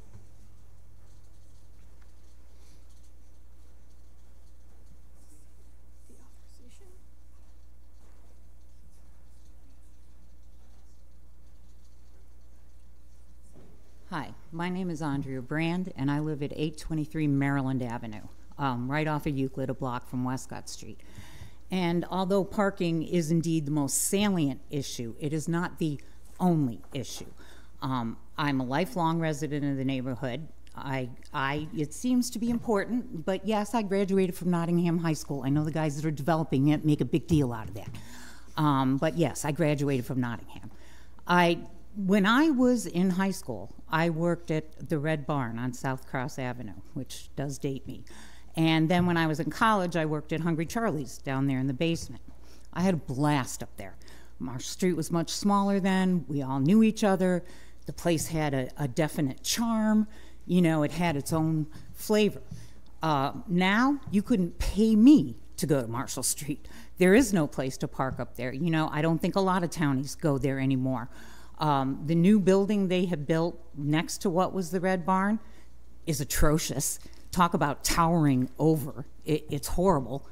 I've seen the renderings of this building they're proposing, and the guy was right. The thing towers, it's completely out of character with anything else that's there. I think something that really needs to be considered is the Westcott Nation, if you will, has a very distinct culture. It has very distinct flavor. And although I'm not opposed to progress, I don't want to see Westcott Street turn into another Marshall Street. You know, that's not fair. And again, there's the Westcott Business District, which is, what, a couple blocks long? The rest of it is homes, people who live there, and it's not all rentals. I mean, people from other parts of town assume that everything in my neighborhood is a rental. Oh, no, contraire. I mean, you know, Munjid here, I've known him since grade school, okay? I mean, there's people in my neighborhood that I've known since kindergarten, all right? There are those of us that are there, that have been there, and that appreciate the flavor of the neighborhood. It's what makes us special. When the Westcott Cultural Fair rolls around, why is it so packed? Because Westcott Street has that certain special thing about it. It's not Main Street. It's not downtown. You know, I'm not opposed to seeing something more go in that space, but I think what they're talking about is just way too much. You know, again, something like that goes in, I see Westcott Street turning into the whole Marshall Street area, which for those of us who have lived there our entire lives, what a loss. You know, not just a loss to the neighborhood, but a loss to the city. You know, this is something that Syracuse has that's unique, that's different, that's bohemian, that's whatever, you know. And I mean, I, unlike the developers, grew up in that neighborhood and never left. You know, I told one landlord I mentioned I lived in 3 different apartments on Trinity Place for over 10 years. Trinity Place is 1 block long. Okay, so I mean, in terms of being able to find places to live, you can. I always lived by myself in little apartments. I never lived in a flat. And then, you know, I bought a house, and I bought a house out of foreclosure, so I didn't pay much for it. But it's also the house I lived in with my family when I was a child. My parents sold it when they divorced. So, you know, I bought my house back in my neighborhood, and I have stayed because I'm happy there. And I'm happy there because of what the neighborhood is. I mean, it's very liberal. It's very open. I mean, we're open to everything and everybody. You can, as long as you're not hurting anybody, you can be whoever you want in my neighborhood. And I don't want something like this to come in and start chipping away at all of that. We can have something go in there, but it doesn't have to be this massive, and it doesn't have to create such dramatic change. You know, I would not be opposed to seeing something scaled down. But, you know, as a lifelong resident of the neighborhood, I other than beyond parking, I think we have a lot to lose. Thank you. Very much. Who else would like to speak against the proposal?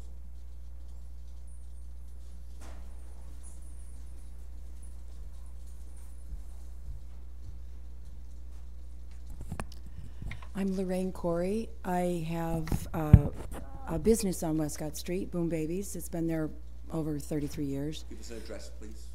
489 Westcott Street. So we're across the street and down a block from this project. I also own a property on the top of Beach, 744 South Beach. It's a 2-family house, and there's a small parking lot and a warehouse back there, which is directly behind this project. So I would be affected greatly by it. I've been in the neighborhood so long and through so many projects and so many propositions. We know the traffic patterns, we know the usage patterns day and night. I wouldn't be there if it wasn't a robust neighborhood already. This isn't required to make it robust. We already have a density problem, and we already have a parking problem that's been well documented with the city. I've personally attended numerous meetings for at least 2 architecturally supervised, grant-driven parking and traffic studies over the last 20 years. I don't know what happened to their suggestions, but none of them were ever implemented. There's many opportunities for different land usage that's really not that complex to ease the parking burden on the residents and on the businesses. I feel that until those things are seriously addressed, if the city seriously wants to have this kind of development, and any of us who've been there a long time would love to see the neighborhood business footprint get bigger. Beach Street is an opportunity. Those are rentals. From the top of Beach all the way down to Dell are rentals. And they're not in great shape. And I used to own a couple of those properties, and I would gladly have thrown one into this kitty for a parking lot if I still owned it. Harvard is a missed opportunity for parking. Harvard could be conjoined with the back of the library for a big opportunity. I know these things have already come out of really city-sanctioned parking plans, but they've never been implemented. It's not fair to put this burden again on the neighborhood until the city is willing to step up and say, this piece has to be solved. And then all kinds of opportunities will be fantastic. This is just one of them. I like these guys and I like their ideas. And I think they're right about encouraging more car-free tenants, but we know we can't legislate that. We can't enforce that. I have rental properties directly behind. I have ones and twos. They all have cars.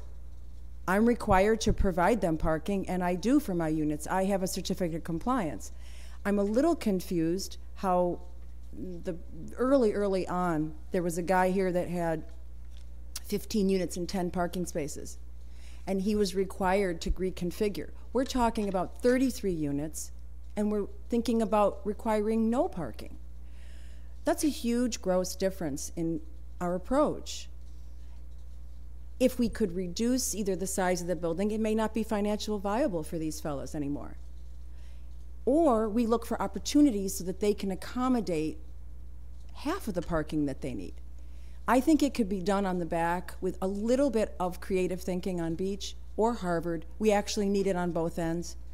And I don't understand why there's been so much resistance. And my landlord is adamantly opposed to this, and he's the biggest taxpayer in the neighborhood. He has the most tenants, Jim Spinelli, followed probably by Munjid, who's here. And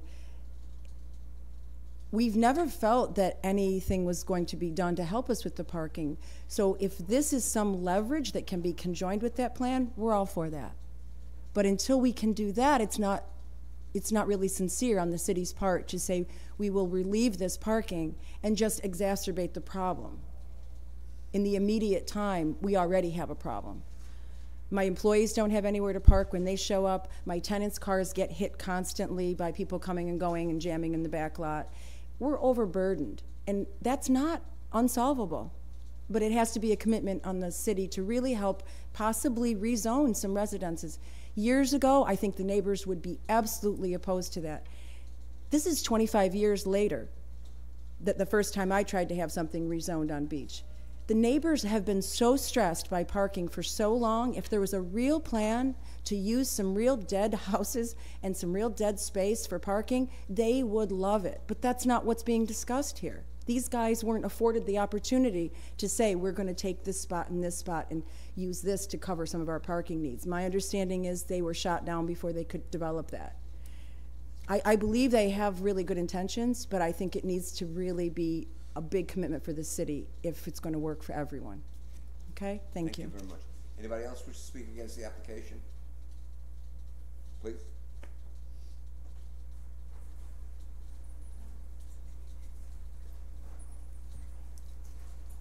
I think I'm one of the middle people. I'm Karen Neslick. I share of Dick Molitor. We have the house right across from Pettit Library. And we've been 106 Victoria Place, and we bought the house in 1981 specifically with the idea we would walk to the university and not use a car. We have maintained one car. We do have a 2-car garage. We have a duplex.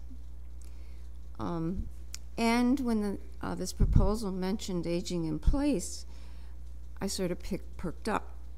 And one unit won't do it, okay? That's a little on the low side. I know they're expensive units. I know that universal access is expensive. I know that adaptability is expensive.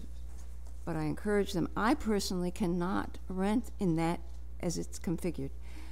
I calculated it would take me 81 minutes to get from the bus stop to where I get shots at HOA by community hospital twice a week, one way. Okay, the transportation must be markedly improved. I can get to downtown. I can't get to Rite Aid easily. I can't get to doctor's offices over on Krause easily. It's not impossible, but it would take a huge commitment of the rest of my day. So again, I liked what Lorraine said. The city working in conjunction could allow this to be a done deal in some form. So that's why I'm not saying against or for. Again, I'm one of the people that like the concept. I myself, if I were healthier, would be walking more. I can walk maybe, I have a parking space a block away from here, and I was short of breath by the time I got here. Okay, walking for me is no longer a realistic thing. And in fact, we do have to have a car as long as we can drive. And he's driving me almost everywhere. So I couldn't move into a building with no parking with a clear conscience. So I encourage you, yes, this needs to be there, but the format and the supports they need to do it aren't there. Underground parking would be wonderful. That is the wave of the future. Yes, we'll have no cars, probably in another lifetime, but not today. Thank you. Thank you. Anybody else wish to speak against the application?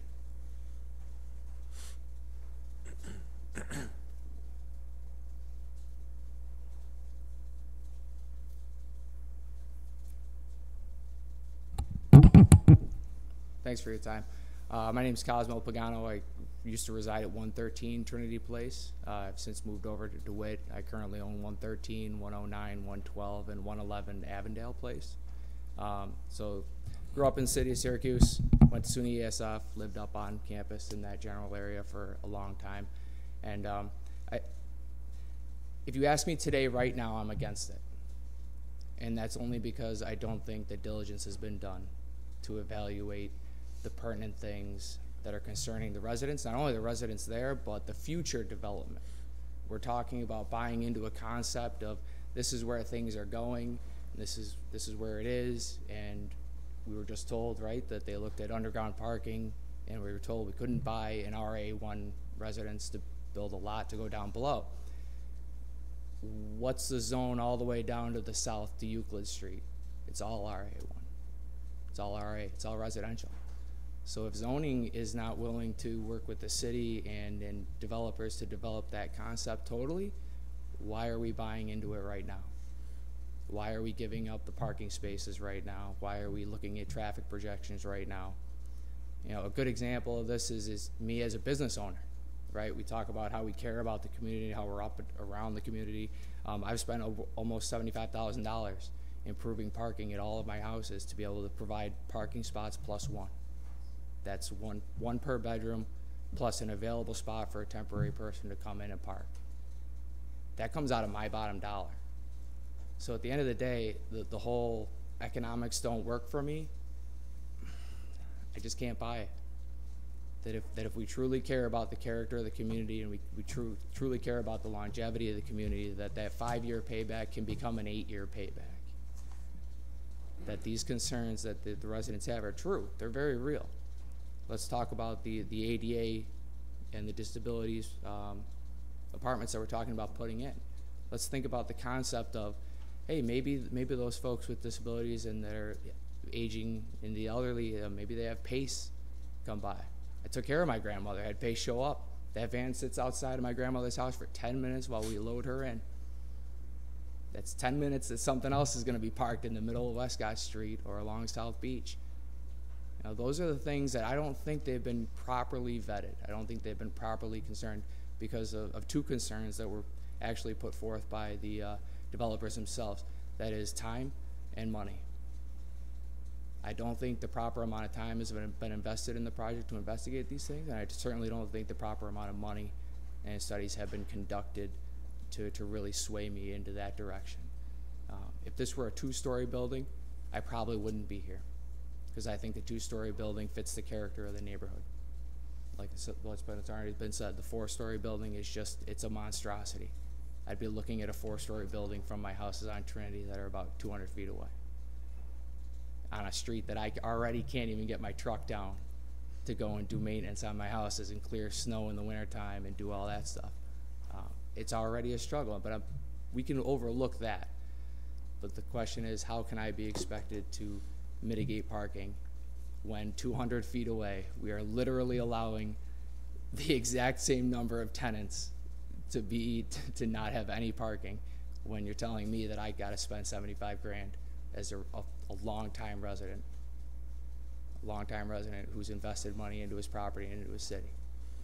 That's a hard sell for me, and that's why if you ask me today I'm against it. I think more work has to be done. Thank you. Thank you very much. Anybody else wish to speak against it, the application? If not, you have the opportunity and the right to make a rebuttal or final statement, whatever you'd like to do.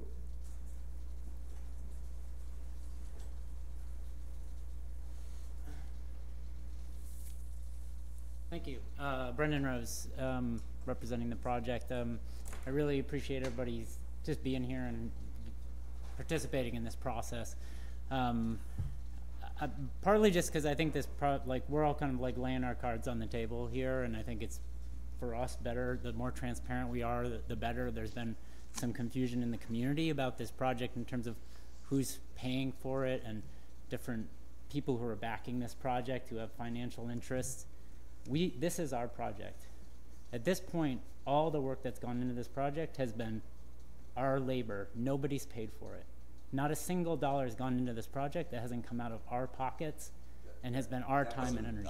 I never heard that objection at all. No, this is part of the conversation in the community, so I think it's just important to put out there that, and so when we talk about those constraints of time and money, those are the constraints that the business owners are worried about for themselves. We are business owners, and those are real constraints on us on this project that affect where we are at with this project. So just to be real about where we're at with this project and our relationship to the current property owner who wants to get rid of this property, who wants to sell it, he wants to get it on the market, and he wants to get it off of his hands. He has a real timeline on that we're not in control of. And so if this project gets tabled and gets pushed into another cycle and another round of meetings, this opportunity may go away and this project may get handed off to somebody else. I'm not saying that as a threat or, but to Joe Driscoll's point, we don't know who's going to come in and take that property. And so to a certain degree, I think we would like to work under a good faith. We are asking that these waivers be passed, knowing that we want to continue to work with the community so that if we come back here in 2 months and say, well, actually we want to do a 2-story building, I think that's okay, right? We can come back to you and say, we actually want to do a 2-story building and not a 4-story building. And that's a question for them. Maybe a question for legal. Did you hear his question? Yeah, well, no. He's saying, what if they came back and said we want to do a 2-story building instead? So let me just, before you comment on that, I would say you certainly have the opportunity to withdraw your proposal. And 2, if we deny it today, right, then you can come back with another proposal. Does that answer the question? Certainly also have the right to, request a hold for you to evaluate and get any additional information you might need. Well, what I'm saying is actually our timeline doesn't allow us to do that. Yeah. We actually have to, we are up against, if we don't know that what we're asking for is possible, right, we can't, there's a certain point where we can't put more time and money and energy into the project. It just kind of collapses under the lack of movement of anything, any hope of this thing actually happening in any form, you know, so even if it's a 2-story project and we're asking for parking waivers, we're still probably gonna have to ask for 100% parking waiver on this property, even if it's a 2-story building. So, you know, so I guess I'm saying that we still have a lot of figuring out the real, you know, we're not applying for a building permit right now, right? We're trying to figure out what is possible for us to do. Except we're evaluating your proposal. I understand As it- that, and as so it that's where exists it's a today. challenge to go up against this black and white thing that you guys have to do. But I just want to put that on the table, that in terms of like this thing getting tabled and us kind of like thinking that there may be a few more months to figure this out, there may not be. And that's just the reality. I think I just want to be I think honest we about that. understand Yeah. that, and to put it, I mean, I don't mean to be harsh. Yeah. That's going to be your problem. What we're going to do today Right. is one of a couple of things: approve it, deny it, or say we're going to give you an opportunity to come back, with some ideas. Those are the three. Right. Yeah. Just to add to that, there's also approvals with conditions, as you know, but making a 4-story massive building a 2 that I would say is probably much too big of a condition without seeing the plans. I don't think that's anything we're going We're gonna to come consider. back and conditionally, make it two. Right. Nancy Pelosi would say that's a non-starter. Yes. Yeah. So, No, I mean, we can't. Right. So I guess I'm just saying that we understand under your our concerns. current modeling, Yeah. for this to be financially and logistically viable, we think that we need to be able to have this proposal on the table. We need to know that we can move forward with the proposal as presented. Otherwise, this project is where, as we understand it, not financially and logistically And I viable. read that. It was clear to me Right. that you needed an answer. And very, very soon. right, and so yes, and then you of course that may be determined that we can't make that decision now, or that's rejected, and that's. But partly, I just want to, in terms of this conversation with the community, for people to understand that that we are committed to continuing to work with the community partners to make this project the best that it can be, and to hear what people are telling us and incorporate those things into how we continue to plan this project as we move along.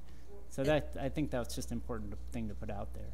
At this point, though, are you interested in withdrawing your application? Absolutely not. Really, we again, where things stand. Disputed. And we invited you do to feel come like back. there's a lot of community support behind things as they stand, that even if the project happens as it stands, there's a lot of people in the community that are in support of that. And we do believe that it is a good vision. It's maybe not like the perfect final vision, but we do believe that as it stands, it's a good vision and will be supportive for the long-term health of that If community. it's a vision in progress, and you make changes, you're going to end up back here. Back here anyway. Exactly. Yes. Each and every time. and we're committed to that process. Thank you. Okay, thank you. We will now deliberate on the cases. Yeah, aren't we done? There's not another hearing. But you usually say. Yeah, well, I said it in different words. Just before you deliberate, you did not actually close the first hearing, and you didn't ask anybody to come up and I would just Should I recommend. go doing back that. and reopen and close the first hearing? Yes. Okay, so that was 11/18/36 use variance for 566, 568 Clarendon Street. Is the applicant here? Applicant isn't here. Is there anybody here who wishes to speak in favor of the application? Is there anybody here that wishes to speak against the application? Hearing none, we will close the hearing. How was that? So, let's go right to that. V1836. Is there a motion?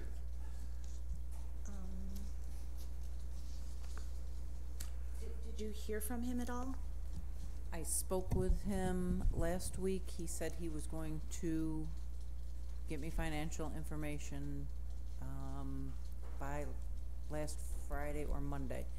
I haven't spoken with the applicant or owner since. Should we hold it? Why don't we hold it again? For one more time, we can hold it open? I'll make a motion, we hold this open until next time. I'll second that. Any discussion? No. No? Okay, all those in favor, say aye. Aye. So we will hold that questions or opposition? B 1905, area variance required side and rear yard at 104 Scheck Avenue. So that was the shed. Is there a motion?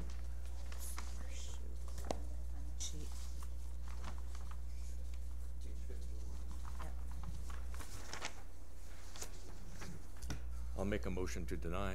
I'll second that. Okay, you have a rationale? Let's go through them. First, whether the benefits up at the end are going to be achieved in some other method. I think there is a small option for him to build a shed at the back that would protrude from the back of the building no further than what the little bump out that's already there.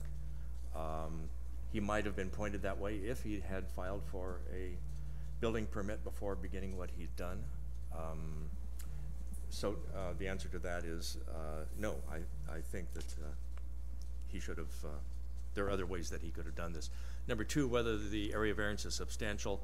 It's interesting in his materials, he says himself that it is a major, 100% variance here requested. He's right up to the property line. Third, whether the proposed variance will create an undesirable change in the character of the neighborhood. It's clearly visible from the street. He's built it right up to his neighbor's property line. He built it so the door could only be accessed from his neighbor's property. I know that the neighbor has a legal document allowing him to come onto the neighbor's property. So what's the consequence of that? That doesn't... I think it's unfair of him to put the neighbor in that position. And whether it's a self-created difficulty, he admits himself that it's self-created, that he built without getting permission, and also that the deck was already in place, but that's also, he bought the house with the deck in place. So those are my reasonings. Carolyn? I have nothing else to add to that. I think you've pretty much covered it all. One of the neighboring properties does have a separate shed, you know, looks like it's close to the property line, but that seems to be acceptable, so I would still agree with your... Maybe he's the neighborhood leader in this. And if it's a little shed, it's probably movable. I just wanted to point out, or bring your attention back to the fact that the attorney mentioned the deck, and mentioned the idea of, you know, that being incorporated in, so I just wanted, this decision is only applying to the shed in the application as it stands. I didn't understand it that way. You think that it should apply to both? Yes. Okay. Unless he wants to bring it back as a separate issue. I would recommend bringing it potentially as a second issue, so that if he has a separate, you know, set of arguments that he wants to bring, you know, give him the opportunity to go through those standards and try to make the argument, because they are sort of two set. One was there, one was built. So if you want to consider that. All right, I'll amend my motion to make that point then. This applies just to the shed and not to the deck. And I'd kind of asked how we deal with that, and I don't know if I was satisfied with the answer, but we never asked him any questions about it. Yeah. Right. So I don't think we should, you know. Carolyn, you seconded. Are you okay with that? I'm fine with that amendment. Okay. Then I'm going to call. We're voting. We're going to Voting to deny the shed. Just the shed. And the deck, we're not approving the deck, we're just putting. We're just not including it in this. Decoupling it. So, all those in favor of denying the variance for the shed, say aye. Aye. Aye. Opposed, abstentions, okay. 101 Comstock Avenue, area variance, the parking situation. Can I add that I did ask staff back in the office to calculate the setback for East Genesee, and that setback's 18 feet from the front property line. Therefore, is that parking space within the setback? Parking space would be within that setback. And what about the other place he's proposing to park? As far as there being enough room. I don't believe that is. Backing up. Not a legal spot? No, well, I'm saying I don't believe that, that's not within the front setback. The house itself is 21.3 feet.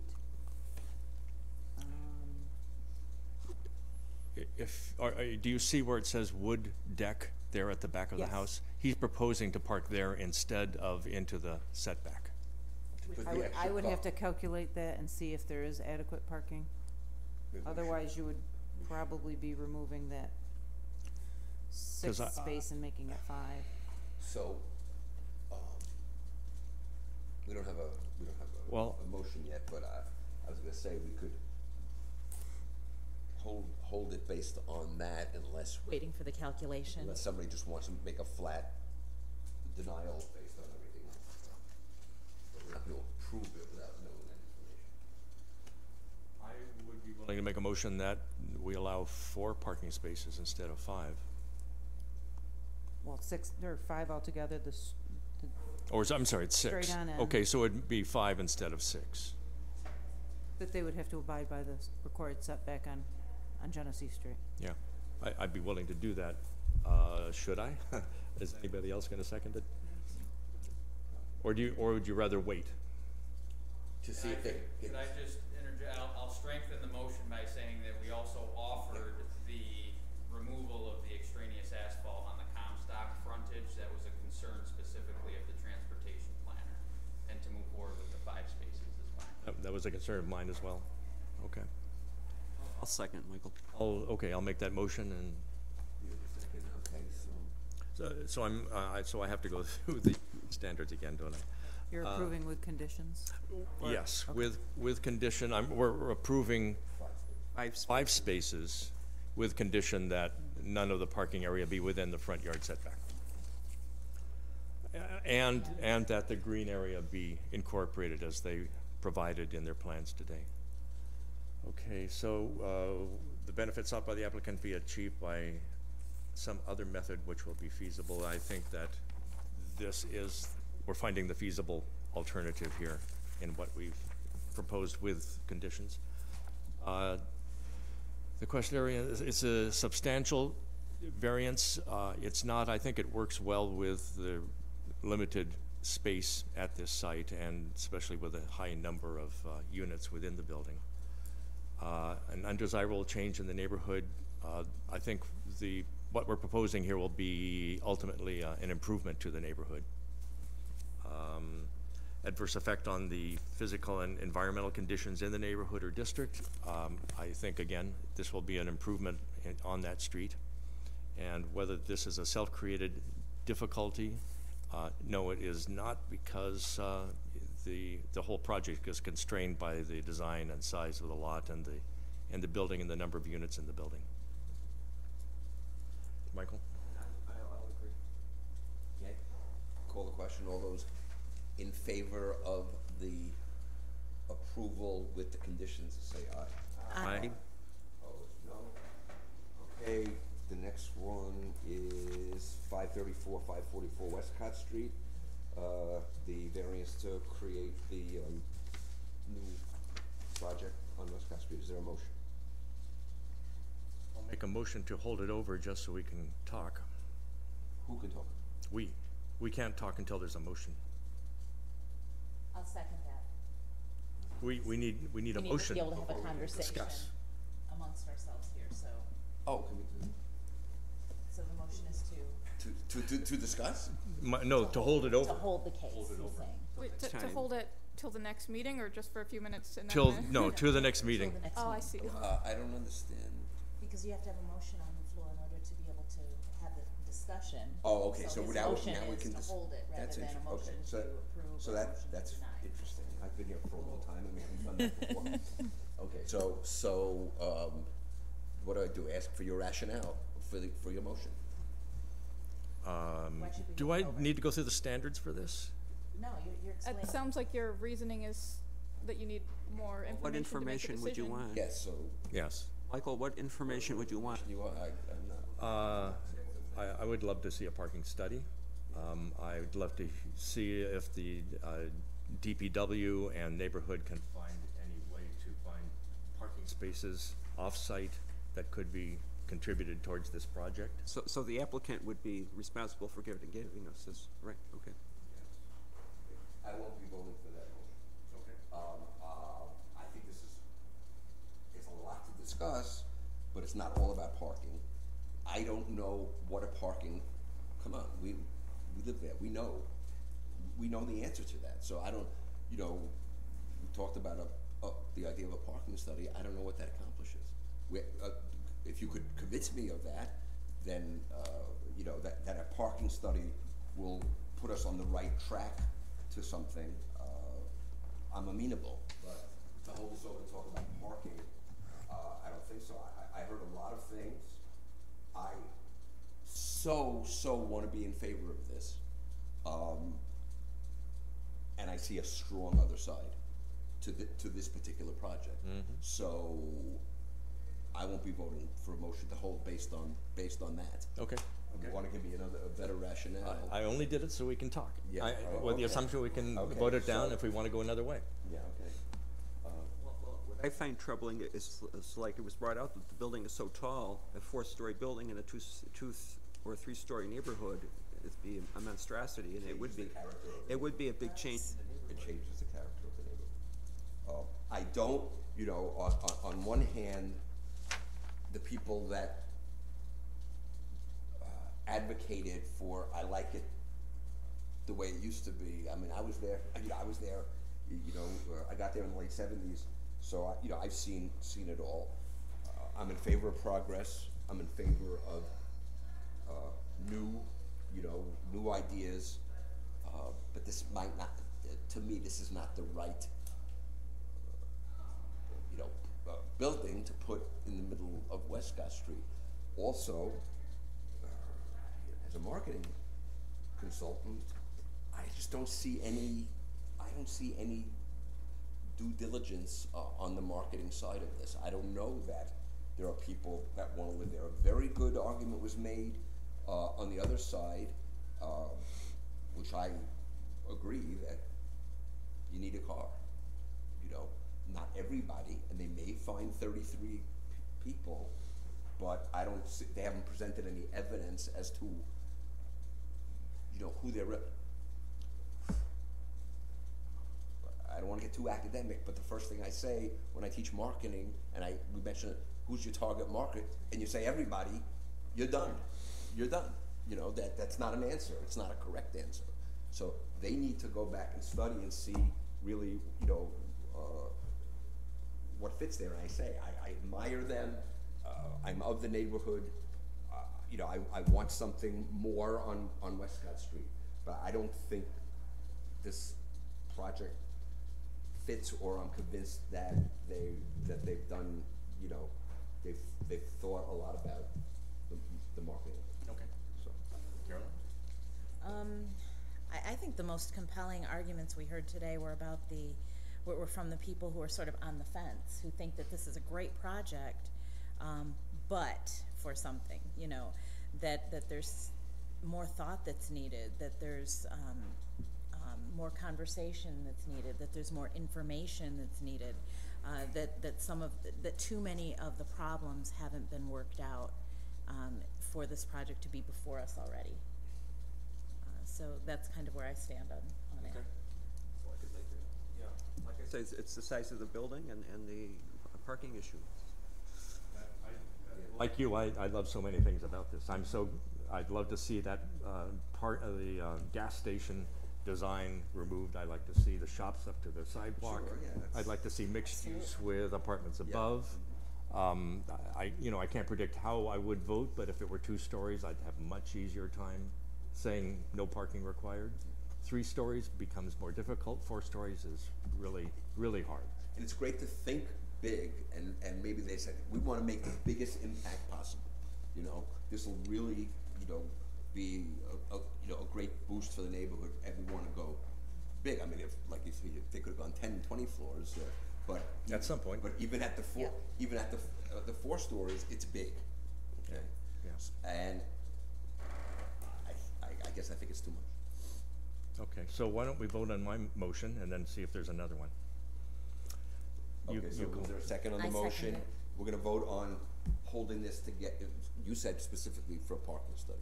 Is that why? I just said hold it till the next meeting. And then he mentioned that a parking study and some other information Hypothetically, things that might happen in might the be meantime. helpful. Yeah, right. Okay. That won't change the size of the building, though. The building is Right. 4 Okay. stories. I'm gonna call the question. Who's in favor of holding this to the next meeting, say aye. Aye. So much. All by myself. Yes, really, okay. Against? I could make a motion to deny. Well, first, Well, let's we finish the have- vote. All those in favor of, against Mike's, motion, say aye. Aye. Aye to deny. Against Mike's motion? Yeah. Say aye. And you're voting against your motion? No, I'm voting to not hold it over. Oh. That's It wasn't against the your whole motion, yeah. I know. You're gonna have to, accept that. Okay, the motion fails anyway, Yes. right? Are we okay with that? Yeah. 1 to 3. Okay, is there another motion? I'll make a motion to deny. Is there a second? I'll second. Okay, it will be a substantial change to the neighborhood with a 4-story building and a 2.5-story neighborhood. Will there be alternate solutions that are available? Well, yes, they could make the building much smaller, or if they had studied the issues, the parking and all, they would not need these variances. The magnitude is very great. There would be an adverse effect on the surrounding neighborhood because the sunlight issue was brought out. The extra parking that would be needed for the traffic involved with all the tenants and the businesses involved. And it is self-created because they're inventing this. I think that covers it well. I'd like to say before the vote, I really hope they come back with a revised design. Me too. Because there's so much about this I like. Yeah, me too. And maybe some more involvement from people in the neighborhood? The parking issue will always be an issue, but if you cut it in half, for example, it cuts the parking issue. Mm-hmm. Maybe not in half if you have good restaurants there. Okay, motion is to deny. All those in favor of denying the application of the variance, say aye. Aye. Opposed, no. That's that. I'm sorry about that. We have the Kellogg. Did everybody read the Yes. Kellogg Street? Yeah, just to give you some context in that, I thought I'd read the rehearing rules from the. Excuse me. We're still in session. So just to repeat, I thought I'd read the zoning ordinance's requirements for when a rehearing can be held.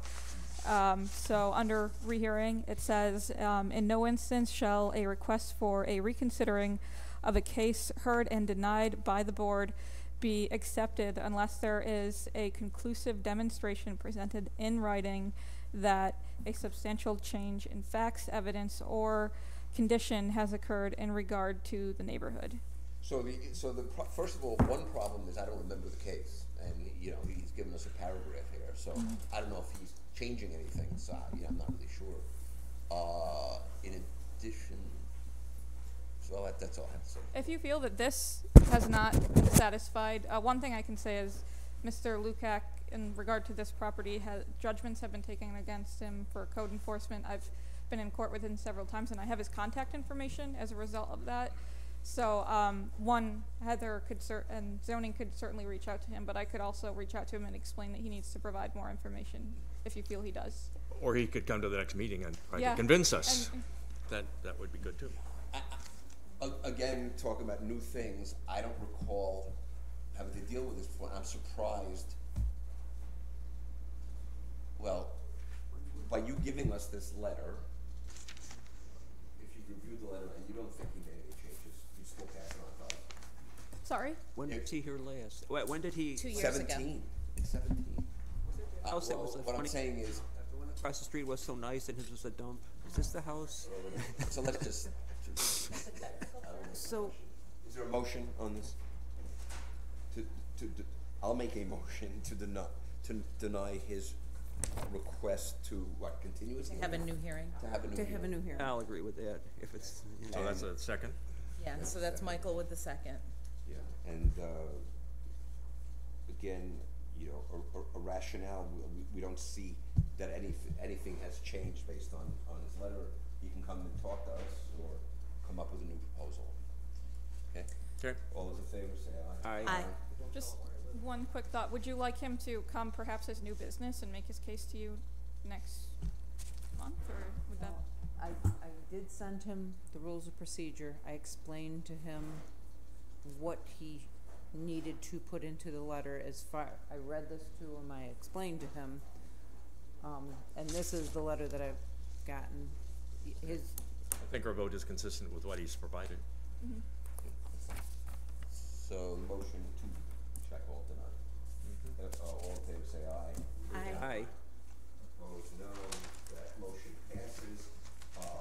New cases for next time, we had a couple added, right? Yes, Everybody- one add on for number. Is there a motion to approve the authorizations? So moved. Second. All those in favor say aye. Aye. Motion to adjourn. So moved. Second. All those in favor say aye.